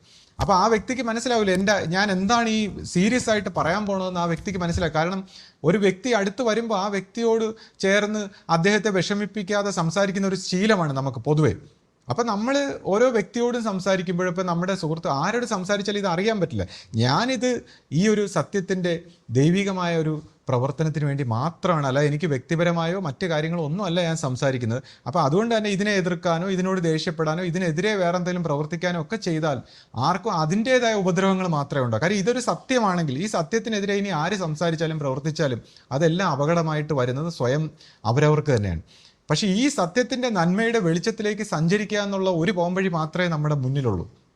അപ്പോൾ അത് ഗുരുവിനെ അനുസരിക്കുക എന്നുള്ളതാണ്. അല്ലാതെ ഞാൻ പറയുന്ന എന്തെങ്കിലും കാര്യം ഉണ്ടായിട്ടൊന്നും, അല്ലെങ്കിൽ ഞാൻ പറയുന്നതിൽ എന്തെങ്കിലും ഉണ്ടോ, അങ്ങനെ അതിലൊന്നും ഒരു അർത്ഥമില്ല. ഗുരുവിനെ അനുസരിക്കുക എന്നുള്ള ഒരു പോംവഴി മാത്രമാണ് നമ്മുടെ മുന്നിലുള്ളത്. അത് എല്ലാവരെയും ബോധ്യപ്പെടുത്താനും കൂടെ നമുക്ക് കഴിയണം. ശ്രീ, ഞാൻ ഒരു കാര്യം കൂടെ ചോദിക്കട്ടെ. അതായത് ഇപ്പോൾ കഴിഞ്ഞ ദിവസം ശ്രീജയുടെ അടുത്ത് ഒരു നമ്മുടെ വടക്കോട്ടുള്ള ഒരു വിശ്വാസി ഇങ്ങനെ പറയുണ്ടായി. അതായത് അവിടെ വേറെ കുറച്ച് പേര് പറഞ്ഞ കാര്യം, അതായത് അവിടെ ആരോ പാമ്പ് കടിച്ചു മരിച്ചു, കുറച്ച് നാളായി മുമ്പ്, ഇപ്പോഴല്ല, പാമ്പ് കടിച്ചു മരിച്ചു. അപ്പം അത് എന്താ അങ്ങനെ മരിച്ചത്, പിന്നെ ഇവിടെ ഇപ്പം അങ്ങനെ ശക്തിയൊന്നും ഇല്ല എന്നൊക്കെ പറഞ്ഞ് കുറച്ച് പേര് സംസാരിക്കുന്നുണ്ട് എന്ന് ആ വ്യക്തി ഇങ്ങനെ ശ്രീജിയോട് പറഞ്ഞു. ശ്രീ അതിനെക്കുറിച്ച് എന്ത് പറയുന്നു? ആദ്യമായിട്ട് ഈ പാമ്പ് കടിയെക്കുറിച്ചൊക്കെ പറയുമ്പോൾ ഒരു കാര്യം ഞാൻ പറഞ്ഞോട്ടെ. ഈ മനുഷ്യരായിട്ടുള്ള നമ്മൾ സർവ്വചരാചരങ്ങളോടും, പാമ്പും പട്ടിയും പൂച്ചയും ഒക്കെ ഉൾപ്പെടെ സർവ്വചരാചരങ്ങളോടും അവരുടെയും കൂടെ ഭൂമിയാണെന്നുള്ള രീതിയിൽ നമുക്കൊരു സ്നേഹവും ബഹുമാനവും ആദരവും ഒന്നാമത് വേണം. അതൊന്ന്. പിന്നെ രണ്ടാമത് ഉചിതമായിട്ട്, തീർച്ചയായിട്ടും പാമ്പിനൊക്കെ ഉചിതമായിട്ട് പെരുമാറേണ്ട, പട്ടിയും മറ്റു കാര്യങ്ങളും ഉചിതമായിട്ട് നമ്മൾ കണ്ടും കേട്ടും പ്രവർത്തിക്കണം. പക്ഷേ എല്ലാത്തിനോടും, സമസ്ത ജീവജാലങ്ങളോടും ഒരു സ്നേഹവും ബഹുമാനവും ഉണ്ടായാൽ തന്നെ മനുഷ്യർക്ക് ഇത്തരം ഉപദ്രവങ്ങൾ കുറഞ്ഞു നിൽക്കും തീർച്ചയായിട്ടും. പിന്നെ ഇപ്പം എന്നെ സംബന്ധിച്ച് ചോദിക്കുമ്പോൾ എൻ്റെ ഒരു സ്വഭാവം എന്താണെന്ന് വെച്ചാൽ, ഇപ്പം ഞാനൊരു പാമ്പ് പിടുത്തക്കാരനൊന്നും അല്ല, പക്ഷേ എന്നെ കൊണ്ട് കഴിയുന്ന രീതിയിൽ ഈ എൻ്റെ അടുത്ത് വരുന്ന പാമ്പുകളെ സത്യത്തിൽ ഞാൻ എന്നെ കൊണ്ട് കഴിയുന്ന രീതി വളരെ കഷ്ടപ്പെട്ടിട്ടാണ്. കാര്യം നമുക്കതൊന്നും അറിയില്ല. എന്നാലും ചില ചാക്കുകളിലൊക്കെ ആക്കി ഏതെങ്കിലും വിജനമായ സ്ഥലത്തുകൊണ്ട് കളയുന്നതാണ് എൻ്റെ സ്വഭാവം. ഇപ്പോൾ കഴിഞ്ഞ ദിവസം തന്നെ ഇപ്പോൾ ഒരു പാമ്പ് നമ്മുടെ വീട്ടിൻ്റെ മുമ്പിൽ വന്നു എന്നൊക്കെ പറയുന്നത് കേട്ടോ. അപ്പം നമ്മൾ പണ്ടൊരു സമയത്ത് ഞാനിങ്ങനെ ഒരു പാമ്പിൻ്റെ വാലിൽ പിടിച്ചു. അപ്പോൾ അത് മേളിൽ നിന്നിരുന്ന് എന്നെ ദയനീയമായിട്ട് നോക്കി. അപ്പോൾ ഞാൻ പാമ്പിനോട് റിക്വസ്റ്റ് ചെയ്തു, പാമ്പേ നീ വേറെ എവിടെയെങ്കിലും പോ, ഇവിടെ ഒരു പട്ടിയുണ്ട്, നിങ്ങൾ രണ്ടുപേരും കൂടെ കടിപിടി കൂടി എനിക്ക് വിഷമാവും, നീ എവിടെയെങ്കിലും. അപ്പൊ ഞാൻ പറഞ്ഞു, നീ എവിടെയെങ്കിലും പോണേന്ന് ആ പാമ്പിന്റെ കണ്ണിൽ ഞാൻ ദയനീയമായിട്ട്, എന്നെ അത് ദയനീയമായിട്ട് നോക്കുന്നത്, ഞാൻ അതിനെ ദയനീയമായിട്ട് നോക്കിയിട്ട് ഞാൻ പറഞ്ഞു. അതിനുശേഷം ഞാൻ വാലിൽ നിന്ന് അങ്ങ് വിട്ടുകൊടുത്തു. അത് അവിടെ നിന്ന് പോയെന്ന് മാത്രമല്ല, ആ ഭാഗത്തേക്ക് തിരിച്ചു വന്നില്ല. ആ പാമ്പ് എത്രയോ കാലങ്ങളായിട്ട് അവിടെ ഉണ്ടായിരുന്നു, അവിടെ തിരിച്ചു വന്നിട്ടില്ല. പിന്നെ പക്ഷേ നമുക്ക് ഒത്തിരി കഴിഞ്ഞപ്പോഴാണ് അതിന്റെ ബുദ്ധിമുട്ട്. അവിടെ മൊത്തം എലി, നമ്മുടെ ഒരു സ്റ്റോർ റൂം വെളിയിലായിരുന്നു. ആ ഭാഗത്തുള്ള എലിയെ പിടിക്കാനാണ് ഈ പാമ്പ് വന്നിരുന്നത്. അവിടെ മൊത്തം പിന്നെ എലിയുടെ ശല്യമായി. ഈ പാമ്പ് പോയി. ഞാൻ അതിനോടൊന്ന് പ്രാർത്ഥിച്ച് പറഞ്ഞപ്പോൾ ഈ പാമ്പ് പോയി. അപ്പോൾ ഒരു പക്ഷേ അത് ചുമ്മാ നമ്മളൊരു തമാശയായിട്ടല്ല, പക്ഷേ എന്തോ ഈ പാവം ജീവജാലങ്ങളെല്ലാം വളരെ സ്നേഹമുള്ളതായിട്ടാണ് എനിക്ക് നമ്മുടെ കണ്ണിലൂടെ നമുക്ക് മനസ്സിലായിട്ടുള്ളത്. പിന്നെ ഈ ഭയവും പേടിയും പകയും വിദ്വേഷവും ഒക്കെ മാറ്റി നമ്മൾ സ്നേഹത്തിന്റെ ഭാഗത്ത് വന്നാൽ മനുഷ്യരാശിക്ക് പ്രകൃതിയുടെ ഒരു സഹായം ഉണ്ടാവും. ഒന്നാമത്തെ കാര്യം അവതാറിലൊക്കെ കണ്ടിട്ട്. പിന്നെ തീർച്ചയായിട്ടും ഇന്റലിജന്റ് ആയിട്ട് നമ്മൾ എന്താണ് ഇപ്പൊ ഞാൻ പറഞ്ഞ പോലെ ഇപ്പൊ പാമ്പിനെ പിടിക്കാൻ എല്ലാവർക്കും പേടിയാണ്. ഓരോരുത്തരുടെ അവസ്ഥയാണ്. എല്ലാവർക്കും ചിലപ്പോൾ പലരും പല രീതിയിൽ വിഷമിച്ചു പോകും, പാടിച്ച് കൊല്ലുന്നവരുണ്ട്, ഓരോ സാഹചര്യങ്ങളുണ്ട്. നമുക്കതിനെ കുറ്റപ്പെടുത്താൻ പറ്റില്ല. പക്ഷെ എന്നാലും ഞാൻ എൻ്റെ ഒരു ആത്മീയ ജീവിതത്തിന്റെ ഒരു വെളിച്ചത്തിൽ എനിക്ക് പറയാം, ഒന്നിനെയും ഞാൻ വിമർശിച്ചല്ല, പക്ഷേ ഞാനിങ്ങനെ പറഞ്ഞു പോയതാണ്. പിന്നെ രണ്ടാമത്തെ കാര്യം, ഇപ്പോൾ ഇന്ന സ്ഥലത്ത് ശക്തിയില്ല, ഇപ്പോൾ ഇവിടെ ശക്തിയില്ല എന്നൊക്കെ പറയുമ്പോൾ, ഒരു ഗുരുവിൻ്റെ ശക്തി നമ്മൾ ശിഷ്യ സമൂഹമാണ്. ഇപ്പോൾ ഏതെങ്കിലും നേർച്ച കാഴ്ചയും അത്ഭുതങ്ങളും നിഗ്രഹങ്ങളും തരുന്ന ഒരു ശക്തിവിശേഷം അല്ല ഗുരുവിൻ്റെ രീതി. ഒരു ഗുരു എന്ന് പറയുമ്പോൾ പൂർണ്ണമായ പ്രകാശം, ഇപ്പോൾ സൂര്യൻ്റെ പ്രകാശം എല്ലാവർക്കും ഒരുപോലെ, അതിനെ എങ്ങനെ എടുത്ത് പ്രവർത്തിക്കുന്നു അത് ഓരോരുത്തരുടെയും രീതി. അതുപോലെ ഗുരുവിൻ്റെ പ്രകാശം ഗുരു നമുക്ക് എല്ലാവർക്കും ഒരുപോലെ സ്നേഹമായിട്ട് ചൊരിയുന്നു. അത് ശിഷ്യ സമൂഹത്തിൻ്റെ സങ്കല്പശക്തിയും ശിഷ്യൻ്റെ പ്രവർത്തനങ്ങളും അത് നമ്മളെങ്ങനെ വിശ്വസിച്ച് സമർപ്പിച്ച് എടുത്ത് പ്രവർത്തിക്കുന്നു, അതിനനുസരിച്ചാണ് ഗുരുവിൻ്റെ ശക്തി നമുക്ക് മനസ്സിലാവുന്നത്. അല്ലാതെ ഇവിടെ പ്രത്യേകിച്ചൊരു ശക്തിയല്ല, ഇവിടെ ശക്തികളുടെ പൂർണ്ണത വിളംബരം ചെയ്തുകൊണ്ടേയിരിക്കുന്നു ഗുരു. ആ പൂർണ്ണമായ ശക്തി പൂർണ്ണമായ തോതിൽ എല്ലാവർക്കും ഗുരു അത് പകർന്നു തരുന്നു. അതിനെ എങ്ങനെ എടുക്കണം, തട്ടിത്തെറിപ്പിക്കണം, അതിനെങ്ങനെ സംശയിക്കണം, എങ്ങനെ ചവിട്ടി മെതിക്കണം, ഇതെല്ലാം നമ്മുടെ കയ്യിലാണ്. അപ്പോൾ ഗുരു തരുന്ന ആ പ്രകാശത്തെ എടുത്ത് സങ്കല്പ ശക്തിയായി പ്രവർത്തിച്ച് പൂർത്തീകരിക്കുന്ന ശിഷ്യന്മാരുണ്ടാകുമ്പോഴാണ് അതിൻ്റെ ശക്തി ലോകത്തിലേക്ക് വ്യാപിക്കുന്നത്. അല്ലാതെ നമ്മൾ ഇങ്ങനെ ശക്തി തെളിയിക്കുന്ന ഒരു സ്ഥലവും അല്ലെങ്കിൽ അത്ഭുത സിദ്ധികളുടെ ഒരു സ്ഥലമൊന്നും അല്ല. അതും എല്ലാവരും മനസ്സിലാക്കണം. അങ്ങനെ എല്ലാവർക്കും ഈ ദൈവികമായ പ്രകാശത്തെ സ്വീകരിച്ചുകൊണ്ട് അവനവൻ്റെ ജീവിതത്തിൻ്റെ ഏറ്റവും സമ്പൂർണ്ണമായ വലിപ്പത്തിലേക്കും ശാന്തിയിലേക്കും ഐശ്വര്യത്തിലേക്കും ആരോഗ്യത്തിലേക്കും ഒക്കെ വളരാൻ ഗുരുകാരുണ്യം ഉണ്ടാകട്ടെ എന്ന് പ്രാർത്ഥിച്ചുകൊണ്ട് നിർത്തുന്നു. സദ്ഗുരുവേ ശരണം. സദ്ഗുരുവേ ശരണം.